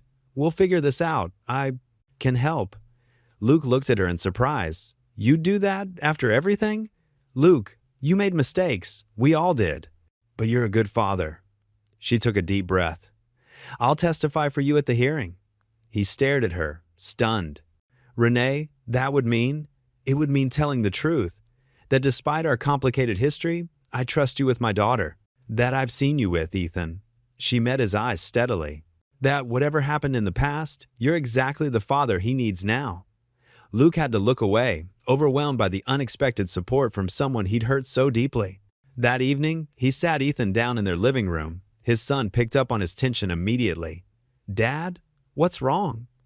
Luke chose his words carefully. "Some people think I might not be doing a good enough job taking care of you. We have to go to a special meeting to prove them wrong." Ethan's face scrunched up in confusion. "That's stupid. You're the best dad ever." "Thanks, buddy." Luke pulled him into a hug, holding on a little longer than usual. "But we need to convince them too. Would you be willing to talk to someone about what it's like living here with me?" Ethan nodded against his chest. "I'll tell them about how you always check my homework and make me eat vegetables even when I don't want to. And how you never miss my concerts, even when you're really tired from work." Luke smiled despite the ache in his chest. That would help a lot. Over the next few days, Luke gathered his documents, Ethan's straight-A report cards, his perfect attendance records, certificates from summer camps and music programs. His pastor agreed to testify about their regular church attendance and Luke's involvement in youth programs. His EMT partner wrote a glowing letter about Luke's dedication and stability under pressure. But it was Renee's offer that gave him the most hope. She had known him at his worst moment, had every reason to doubt him, yet she was willing to stand up and defend. Something had shifted between them, like a heavy door finally creaking open after years of being sealed shut. 1 week before the hearing, Luke received another call from CPS. "Miss." Wells's voice was slightly warmer this time. "Mr. Banner, we've received some concerning information about the source of the complaint. The investigation will continue as required, but I wanted you to know we're looking into possible malicious intent." Luke exhaled slowly. "Thank you for telling me." That evening, he found Ethan in the backyard practicing his saxophone. The familiar melody of Amazing Grace floated through the air, slightly wobbly but earnest. Luke stood listening, watching the sunset paint the sky in shades of hope. He'd fought so many battles as a paramedic, forcing life back into failing bodies, racing against time and death. But this fight was different. This was for his son, for their family, whatever shape it was taking. And for the first time since receiving that devastating phone call, he didn't feel alone in the battle. Inside his pocket, his phone buzzed with a text from Renee. Maya asked if she could come to the hearing too. She wants to help. Luke read the message twice, something warm and unexpected blooming in his chest. They were all in this together now, this unlikely group of broken people trying to build something new from the pieces of the past. Luke paced his living room, legal papers scattered across the coffee table.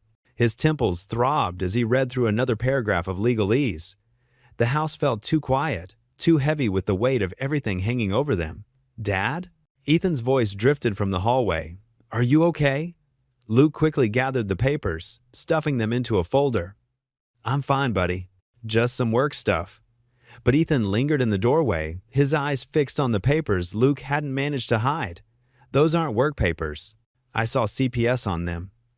Luke's shoulders slumped. He'd been trying to shield Ethan from this latest blow, but his son was too observant. "Come here, bud." Ethan approached cautiously, perching on the edge of the couch. "Are they going to take me away?" "No," Luke said firmly, though his own stomach churned with uncertainty. "Someone made a complaint, that's all. We have to go to court to show them everything's fine here. Because of Maya and Mom?" Ethan's voice cracked on the last word. "It's complicated," but Luke's phone rang, cutting him off. It was his lawyer. "I need to take this," he said, stepping into the kitchen. "We'll talk more in a minute, okay?" When Luke returned 5 minutes later, Ethan was gone. The back door stood slightly ajar, letting in the cool evening air. "Ethan?" Luke called out, his heart rate climbing. He checked the backyard, then the front. No sign of his son. Luke's hand shook as he dialed Renee's number. She answered on the second ring. "He's gone," Luke said, already grabbing his keys. "Ethan ran away. He overheard he knows." "About the hearing." "I'm on my way," Renee said without hesitation. "Have you checked his friends' houses?" "Starting there now." Luke jumped in his truck, his mind racing through possibilities. He's never done this before. 20 minutes later, after checking with 3 of Ethan's closest friends and driving through the neighborhood twice, Luke met Renee in the parking lot of Ethan's school. The sky was darkening and the temperature was dropping. "Any luck?" Renee asked, her face drawn with worry. Luke shook his head, running a hand through his hair. "Nothing. I called the police, but they said it's too soon to file a missing persons report." Renee was quiet for a moment, then said softly, "I think I might know where he is." Luke turned to her. "Where?" "The cemetery." Renee's eyes were gentle. "It's where I used to go when things got too hard. To talk to Miranda." Luke's breath caught. Of course, he'd been thinking like a father searching for a runaway, not like a confused kid. Seeking his mother, they drove to Hillside Cemetery in silence. The iron gates were still open, though sunset was approaching. As they walked among the headstones, the grass damp beneath their feet, Luke's heart ached. He'd avoided this place lately, too wrapped up in the present chaos to face the past. They found Ethan exactly where Renee had predicted. He sat cross-legged in front of Miranda's grave, his shoulders shaking with silent sobs. The sight hit Luke like a physical blow. "Let me," Renee whispered, touching Luke's arm when he started forward. She approached slowly, making enough noise that Ethan would hear her coming. When she reached him, she simply sat down beside him, not touching, just present. "I used to come here too," she said quietly, "sometimes for hours." Ethan wiped his eyes with his sleeve but didn't look up. "Why?" "Because Miranda was my best friend, and because I needed someone to talk to who wouldn't judge me or try to fix everything." Renee's voice was gentle. "Sometimes life gets so messy that we just need to sit with someone who loved us." "But she lied," Ethan burst out, fresh tears falling. "Everyone lied." "Oh, sweetheart," Renee's voice cracked. "Your mom loved you more than anything in this world. The choices we made, the secrets we kept, they weren't about love. They were about fear and mistakes and trying to protect people in all the wrong ways." Luke stood back, his own eyes burning as he watched Renee reach out and put an arm around his son's shoulders. To his surprise, Ethan didn't pull away. "Your mom and I were best friends since college," Renee continued. "We shared everything. When she fell in love with your dad, I was so happy for her. But one night, before they were married, something happened that changed everything. We were all young and scared, and we made choices that hurt people we loved." "Maya," Ethan whispered. "Yes. When I found out I was pregnant, I thought telling the truth would destroy Miranda's happiness, so I kept it secret. Your mom found out later, but by then, you were on the way, and she..." Renee took a shaky breath. "She thought keeping the secret was protecting both our families. She loved you so much, Ethan. Everything she did was to give you a happy, stable life." Ethan finally looked up, his face streaked with tears. "I just want a family that's real," he said, his voice breaking. "Not one built on lies." Luke couldn't stay back any longer. He crossed the distance and knelt in front of his son. Then let's build one on truth, he said.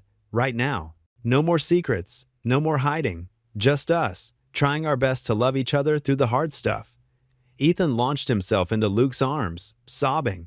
Luke held him tight, looking over his son's head at Renee, who had tears running down her face. "I'm sorry I ran away," Ethan mumbled into Luke's shirt. "I'm sorry I tried to protect you by hiding things," Luke replied. "You deserve better than that." As they sat there, together in the growing dusk, the autumn wind rustling through the trees, something shifted. The truth didn't fix everything, but it created space for healing to begin. "We should get you home," Renee said gently. "It's getting cold out here." Ethan nodded, standing up. He looked at Miranda's headstone one last time, then reached for both Luke and Renee's hands. Together, they walked back through the cemetery, leaving behind the weight of secrets, but carrying with them the love that had always been real, even when hidden beneath layers of pain and misunderstanding. The county courthouse loomed before them, its brick facade stern and imposing in the morning light. Luke straightened his tie for the 100th time, his hands trembling slightly. Beside him, Pastor Glenn placed a steady hand on his shoulder. "Remember what we talked about?" the pastor said quietly. "Just speak from your heart." Inside the courtroom, Luke's stomach churned as he took his seat beside his attorney, Sarah Matthews. The polished wooden benches creaked as people filed in. He spotted Renee and Maya settling into seats near the back, and Ethan sitting with his aunt in the row behind him. Judge Patricia Martinez entered, her black robe swishing as she took her place at the bench. "We're here today regarding the custody evaluation of Ethan Banner," she announced, her voice carrying authority but not unkindness. "I understand there are several character witnesses prepared to speak." Sarah stood. "Yes, Your Honor. We'd like to begin with Pastor Glenn Morris."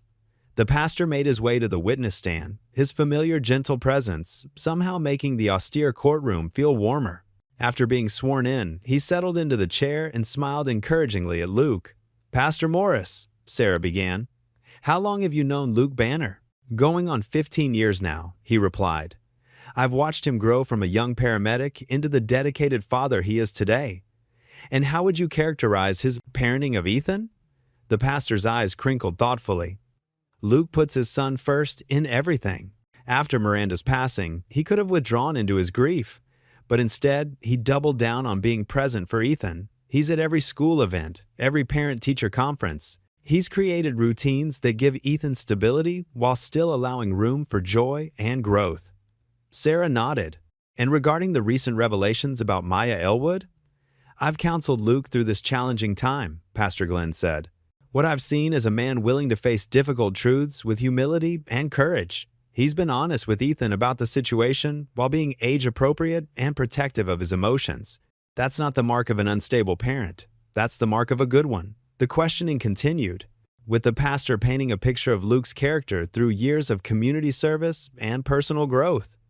When it was the state's attorney's turn to cross-examine, his attempts to find fault in the testimony fell flat against the pastor's steady wisdom.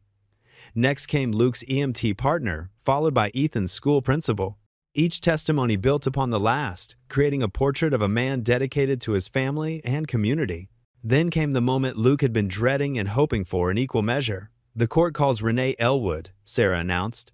Renee walked to the stand, her steps measured and sure. After being sworn in, she sat straight-backed, her eyes meeting Luke's briefly before turning to Sarah. "Miss Elwood, you recently discovered that Luke Banner is the biological father of your daughter, Maya. Is that correct?"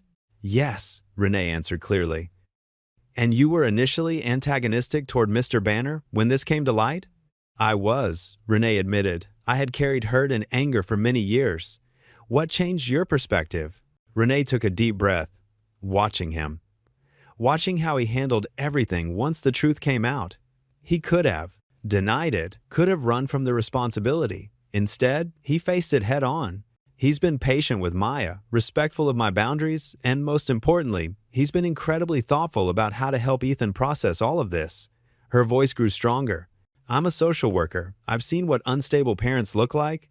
Luke Banner is the opposite. He's steady, he's consistent, and he puts his children first, both of them. The fact that he's working to build bridges between Ethan and Maya while being sensitive to everyone's feelings shows remarkable emotional intelligence and parental insight."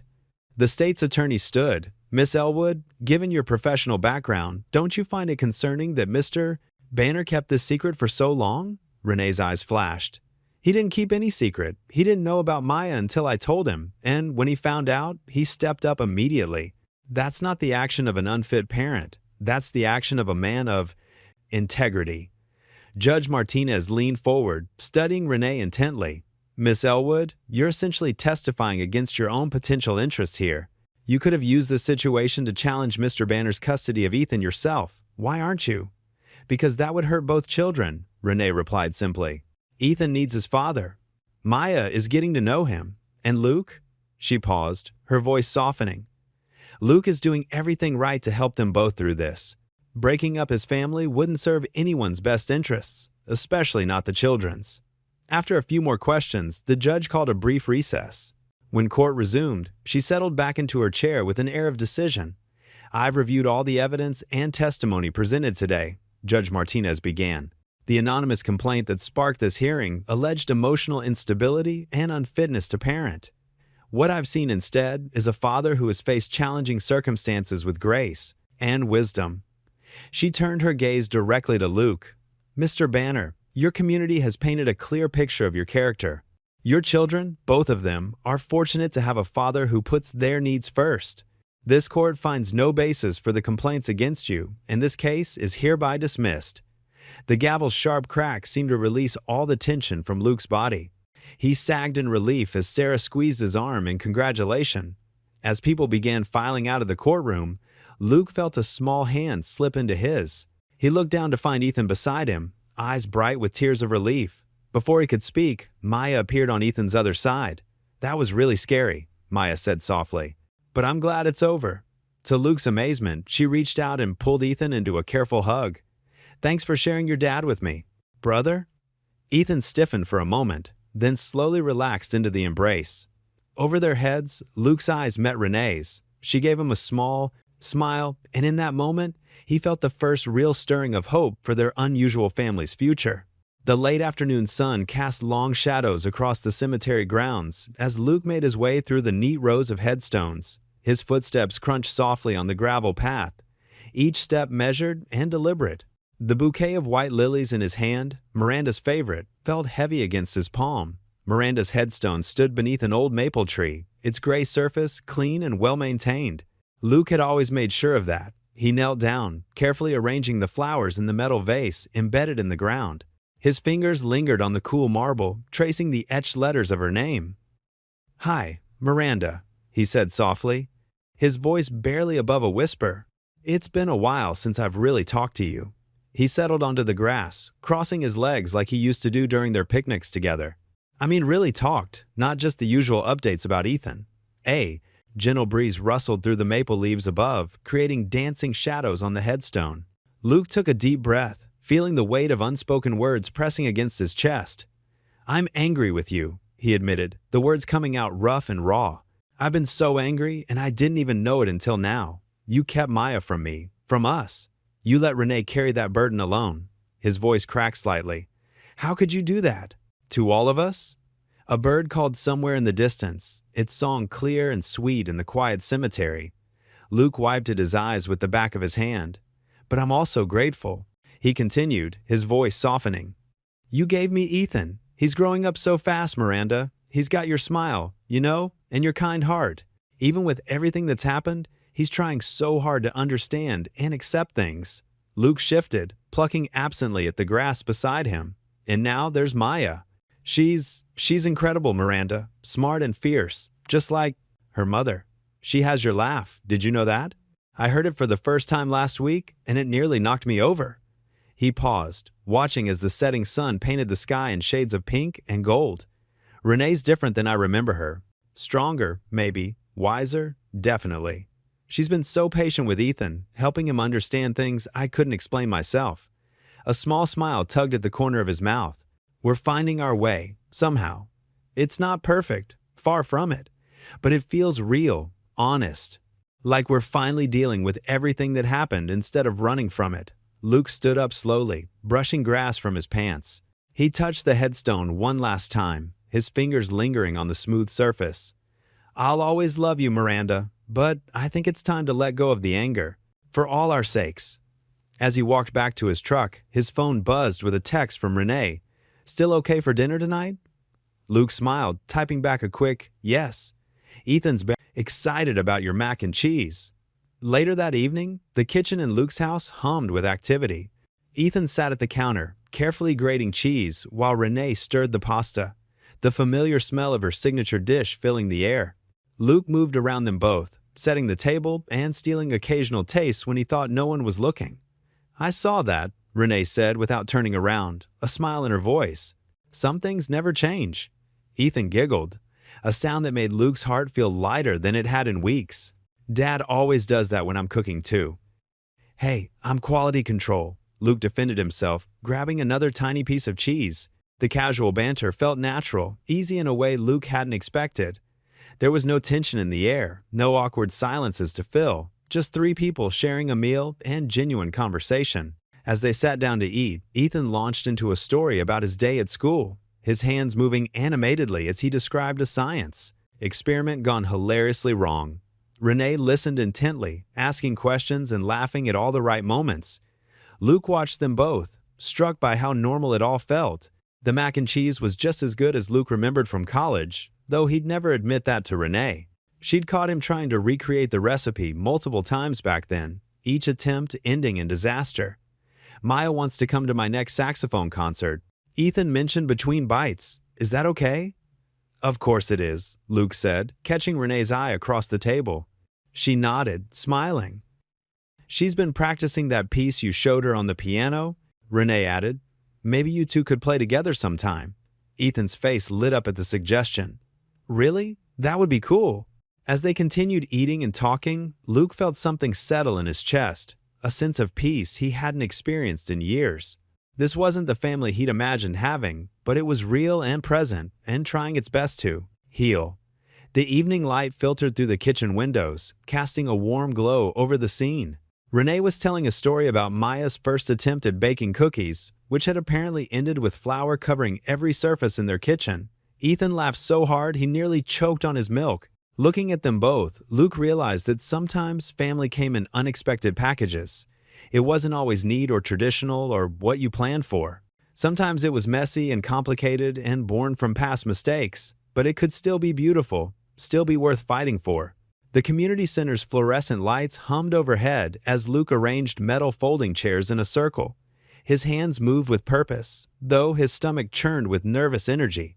Each chair represented a story waiting to be told, a burden waiting to be shared. You're early, Renee said, walking in with a box of supplies. Her sensible shoes squeaked against the freshly waxed floor. I brought coffee and cookies. Thought it might help break the ice. Luke nodded, grateful for her practical thinking. Thanks. I've been here since 6, actually. Couldn't sleep. Nervous? She set the box down on a small table and began laying out paper cups and napkins. Terrified, he admitted, adjusting a crooked chair. What if nobody shows up? Or worse, what if they do and I can't help them? Renee paused her setup to look at him directly. Luke, you're not here to fix anyone. You're here to listen, to show them they're not alone. She smoothed a wrinkle from the plastic tablecloth. That's what healing looks like sometimes, just knowing someone else understands. The door creaked open, and they both turned. A woman in her 30s entered, clutching her purse like a shield. Her eyes were red-rimmed, and she hesitated at the threshold. Welcome, Luke said softly. Please, come in. I'm Luke. More people trickled in over the next 15 minutes. An elderly man in a Vietnam veteran's cap, a young mother with worry lines etched deep around her mouth. A middle-aged man in a rumpled suit who kept checking his phone. By 7 o'clock, 12 chairs held 12 stories. Luke cleared his throat, his paramedic steadiness warring with personal vulnerability. Thank you all for coming tonight. I'm Luke Banner. Some of you might know me as a paramedic at County General. Others?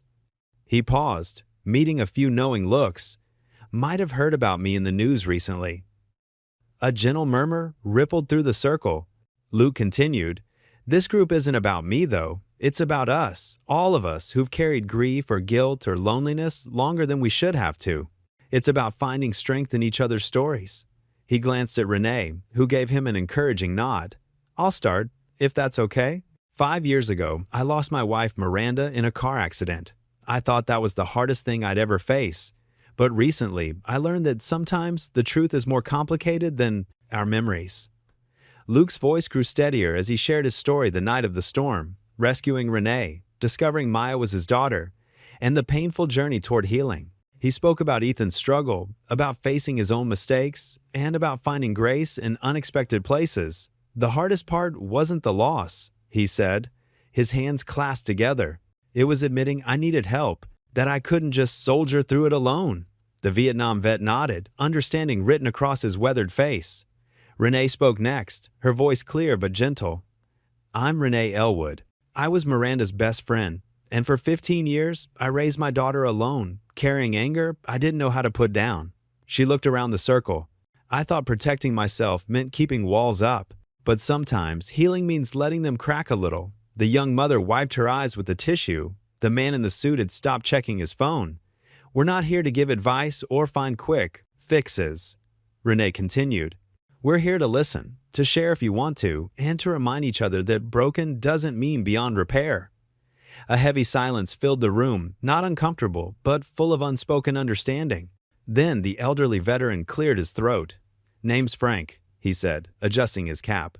Been carrying Vietnam around for 50 years. Maybe it's time to set some of that down.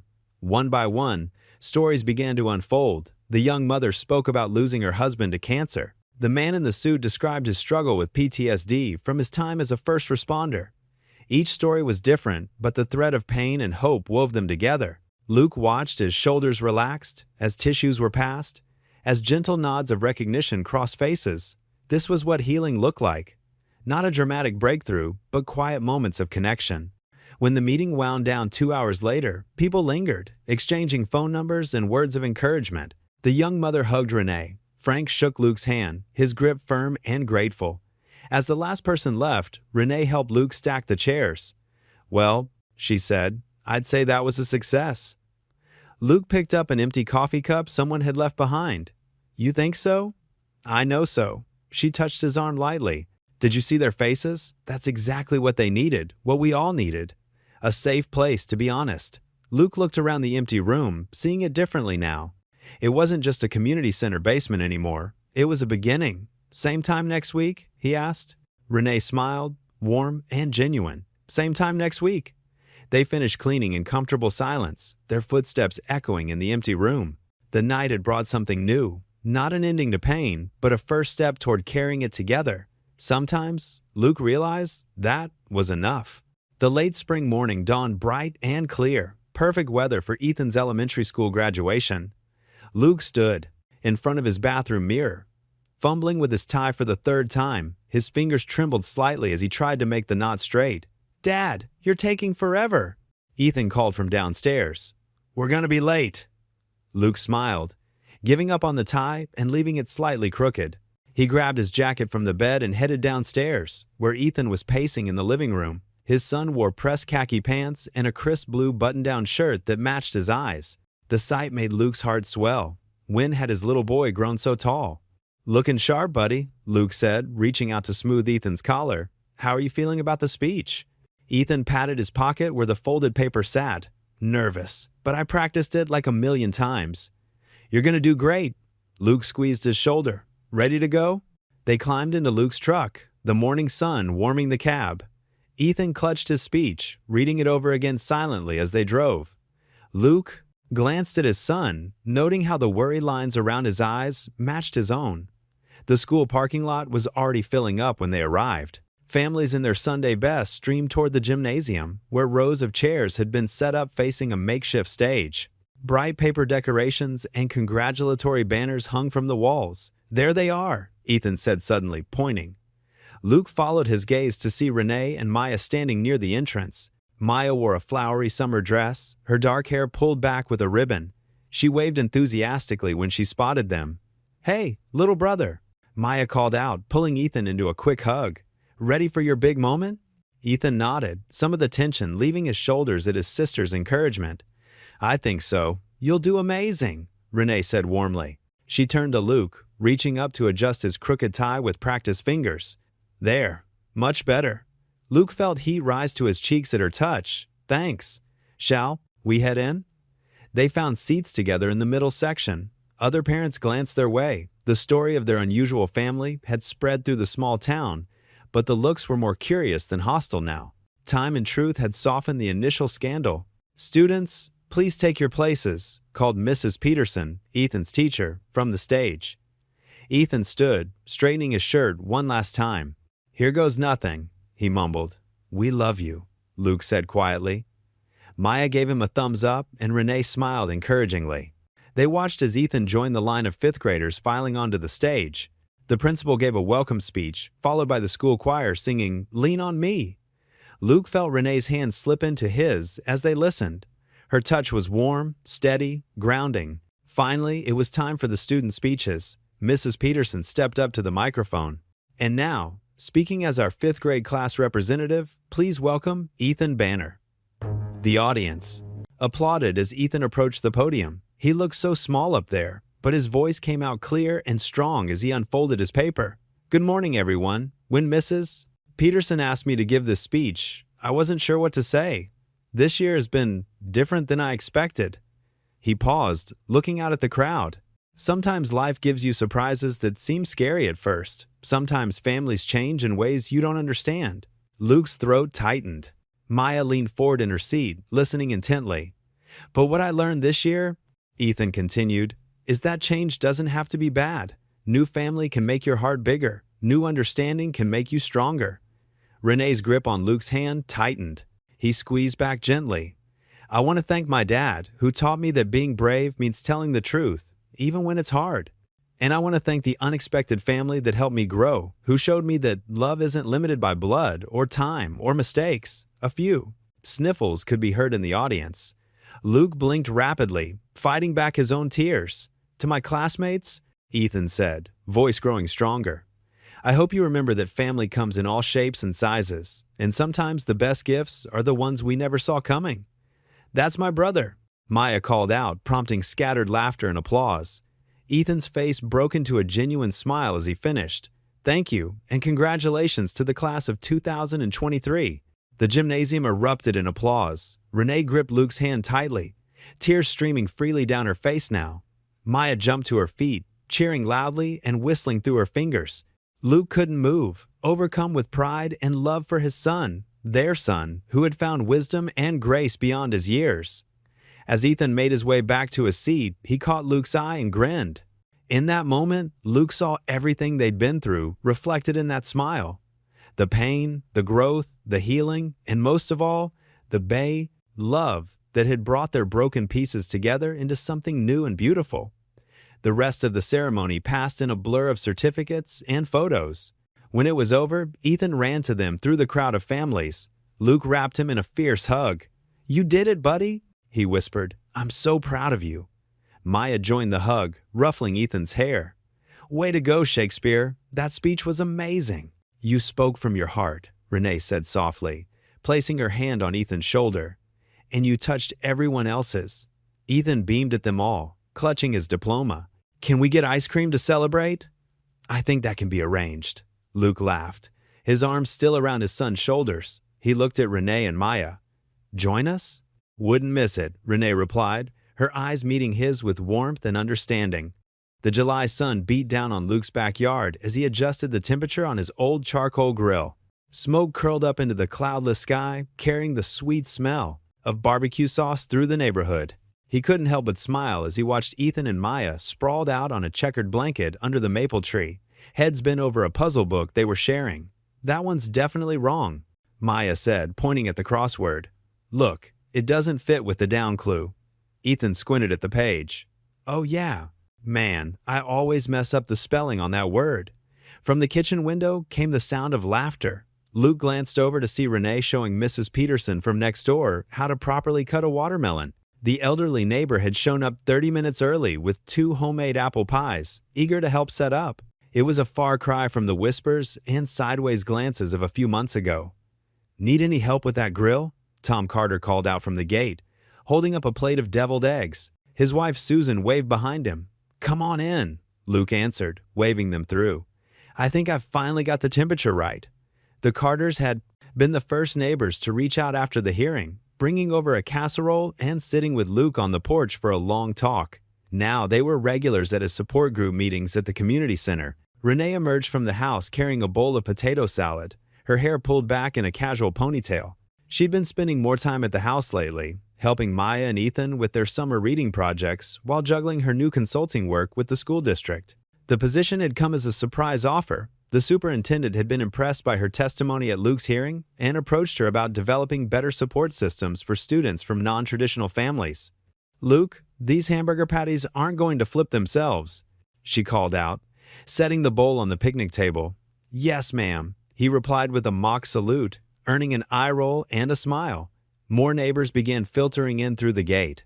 The Hendersons brought their famous 7-layer dip. The Wongs arrived with fresh fruit skewers. Even cranky old Mr.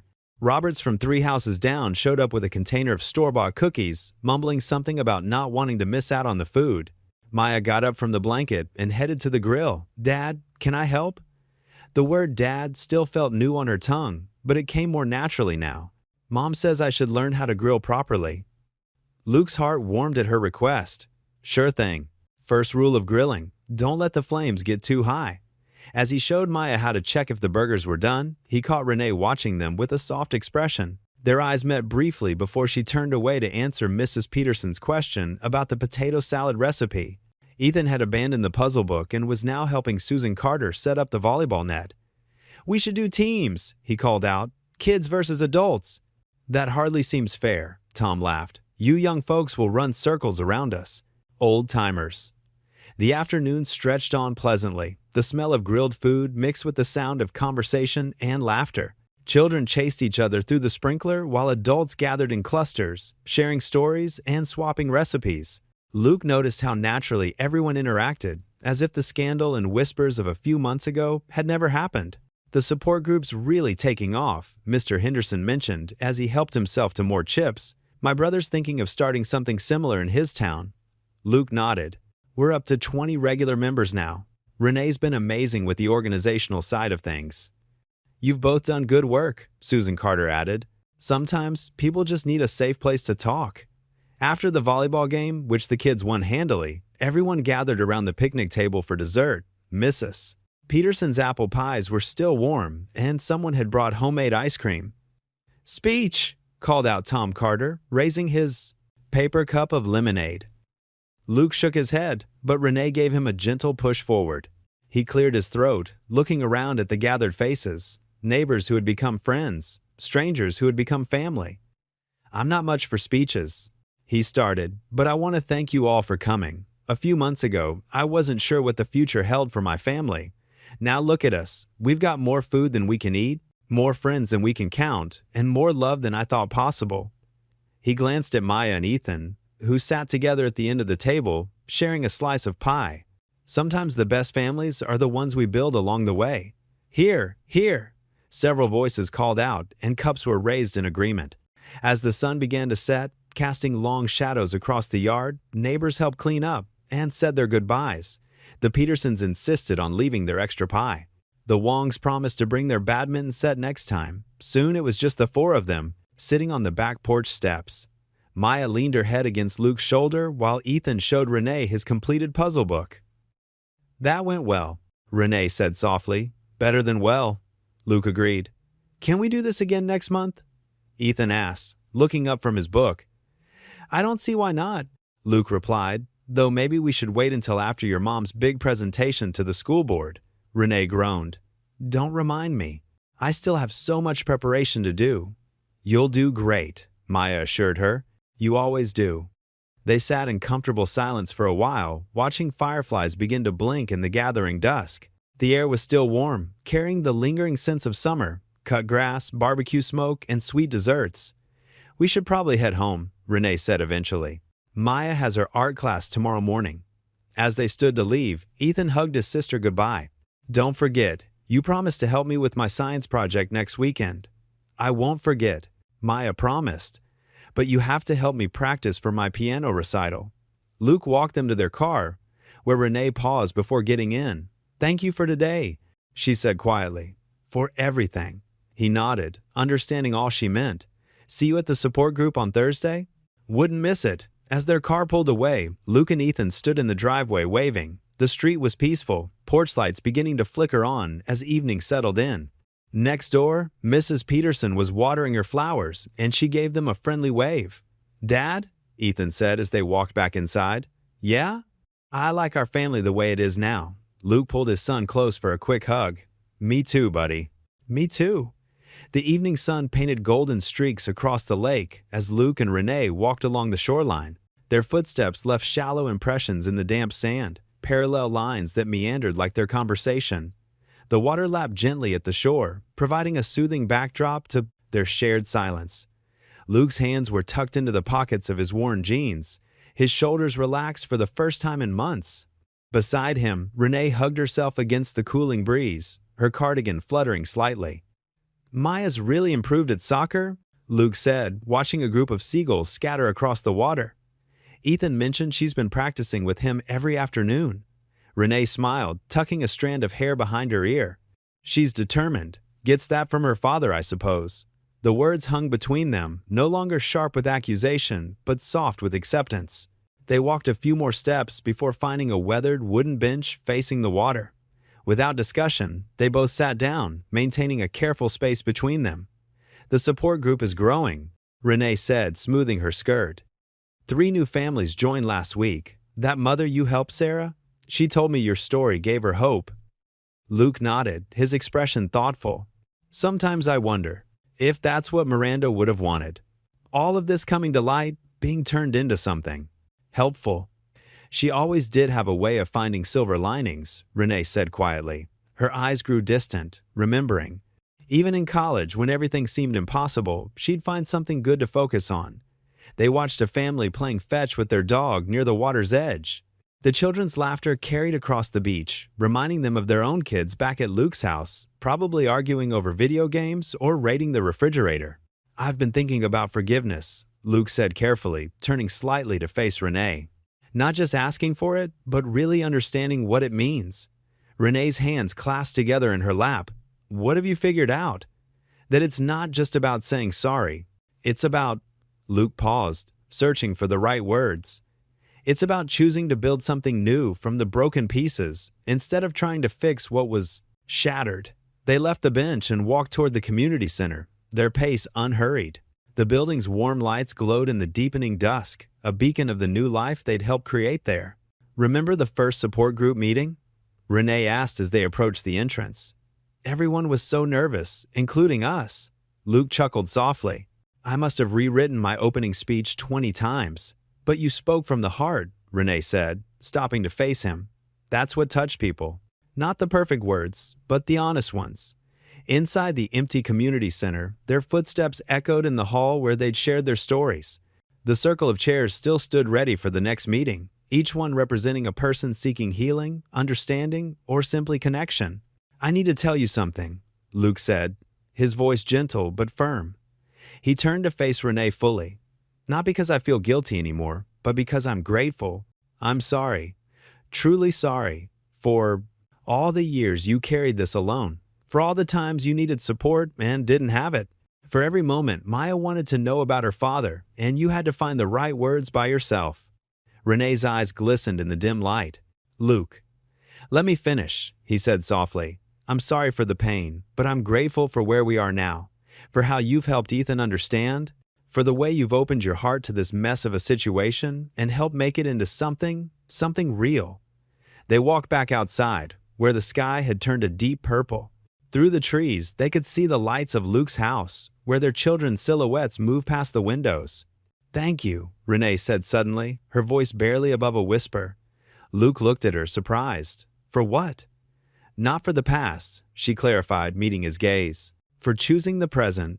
For being the kind of father Maya needed you to be, even when it wasn't easy. For showing Ethan how to face hard truths with courage." They stood there, the evening breeze rustling the leaves around them. Without warning or expectation, Renee leaned forward and pressed a gentle kiss to Luke's cheek. It was light as a feather, brief as a heartbeat, but it carried the weight of years of pain, transformed into peace. When she pulled back, there was no awkwardness, no pressure of what might come next. just a quiet understanding between two people who had walked through fire and found, somehow, that they were stronger for it. They watched their children through the window, Maya teaching Ethan some new dance move, both of them laughing at his clumsy attempts to follow along. The scene was ordinary, yet extraordinary. A family pieced together from broken promises and renewed hope. Should we rescue them from themselves? Renee asked, a smile playing at the corners of her mouth. Luke nodded, and they walked toward the house together, their steps in natural rhythm. No promises were made, no future plans discussed. They had learned the hard way that some things couldn't be forced or rushed.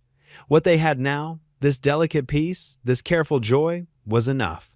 The porch light flickered on automatically as they approached, casting a warm glow over their faces. Before they reached the steps, they paused, sharing one more moment of quiet understanding. Everything that needed to be said had been said. Everything that needed to be forgiven had been forgiven. What remained was the gentle possibility of tomorrow, unmarked by the shadows of yesterday. The September breeze rustled through the changing leaves, bringing with it the crisp scent of autumn. Luke sat in his favorite wooden rocking chair on the front porch, a leather-bound journal open on his lap. Beside him, Ethan sprawled on the porch swing, math textbook propped against his knees, his pencil tapping rhythmically against the page as he worked through his homework. Through the screen door, Maya's bright laughter filtered out, followed by Renee's warm chuckle. The sound made Luke pause, his pen hovering over the blank page. He closed his eyes for a moment, letting the peaceful domesticity of the scene wash over him. The journal had been his pastor's suggestion months ago, a way to process everything that had happened. At first, Luke had resisted writing down feelings, had never been his strong suit. But now, the simple act of putting words to paper helped him make sense of the whirlwind his life had become. He began to write. Sometimes the biggest storms bring unexpected gifts. I never thought I'd be sitting here, listening to my daughter's laughter mixing with my son's quiet concentration. Daughter? The word doesn't feel strange anymore. From inside, Maya's voice carried through the screen. Mom, remember when we first got here? I was so angry I wouldn't even look at him. Luke's pen moved across the page again. Maya calls me Dad now. Not all the time, sometimes still Luke, but when she does, it feels like a gift I never knew I wanted. Ethan stopped flinching when she says it. Progress comes in small steps. The porch swing creaked as Ethan shifted position, grumbling at a particularly challenging math problem. Luke glanced over, watching his son's forehead wrinkle in concentration. The boy looked more like Miranda every day, but there was something in his determined expression that reminded Luke of Maya. The truth nearly broke us, Luke wrote. Miranda's secret, our secret, it could have torn everything apart. Instead, it forced us to build something new, something stronger. He paused, remembering the darkest days. The viral blog post, the CPS hearing, Ethan running away to Miranda's grave. The memory of finding his son there, with Renee holding him, still brought a lump to his throat. The screen door squeaked open, and Renee stepped out carrying a tray with 4 steaming mugs of hot chocolate. Maya followed with a plate of cookies. The familiar scent of cinnamon and chocolate filled the air. Break time, Renee announced, setting the tray on the small table between Luke and Ethan. Even hardworking students and journaling dads need refreshments.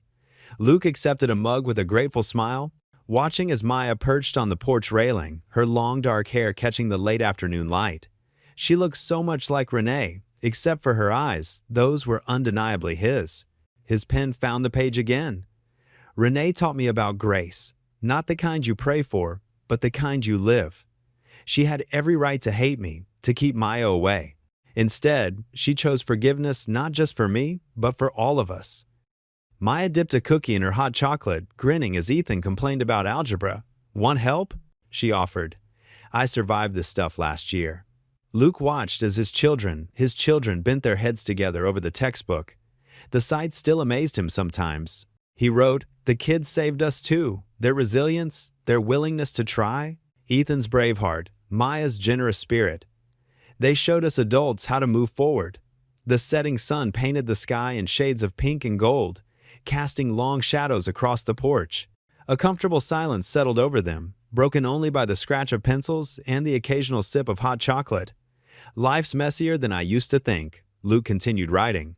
Nothing's perfect. There are still hard days, moments when the past catches up, but we're learning to face them together.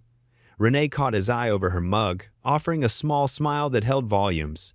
They'd come so far from that stormy night when he'd pulled her from the wreckage. The journey from strangers to enemies to co-parents to whatever they were becoming now. It felt right, like pieces falling into place. Luke closed the journal, running his hand over its worn cover. Ethan looked up from his homework, his young face serious in the fading light. "Dad?" he asked quietly. "Are we okay now?" The question hung in the air, weighted with all they'd been through. Luke looked at his son, then at Maya, who'd paused mid-cookie bite to listen. Finally, at Renee, who watched him with understanding in her eyes. A smile spread across Luke's face, genuine and warm. "We're better than okay," he answered. The tension in Ethan's shoulders relaxed, and he nodded, turning back to his math with renewed determination. Maya winked at her brother before taking another cookie. Renee's hand found Luke's shoulder, squeezing gently. The sun continued its descent, painting the sky in deeper hues of purple and orange. The autumn air grew cooler, but none of them moved to go inside just yet. They sat together, this imperfect but healing family, as evening settled around them like a comfortable blanket. Through the screen door, the kitchen clock chimed 6 times. The sound seemed to mark more than just the hour. It marked a moment of peace, of wholeness, of 4 hearts beating in harmony despite the scars they carried. Luke looked at his closed journal, then at the faces of his family. The story written in its pages was still unfolding, but he knew now that every chapter, even the painful ones, had led them here. To this porch, this moment, this healing. What would you do if you were in their place? Comment your answer below, and let's see how you'd rewrite the ending. If you enjoyed the story of Luke Banner, I handpicked the next story that you will enjoy. Please don't miss this one. Click here to watch it.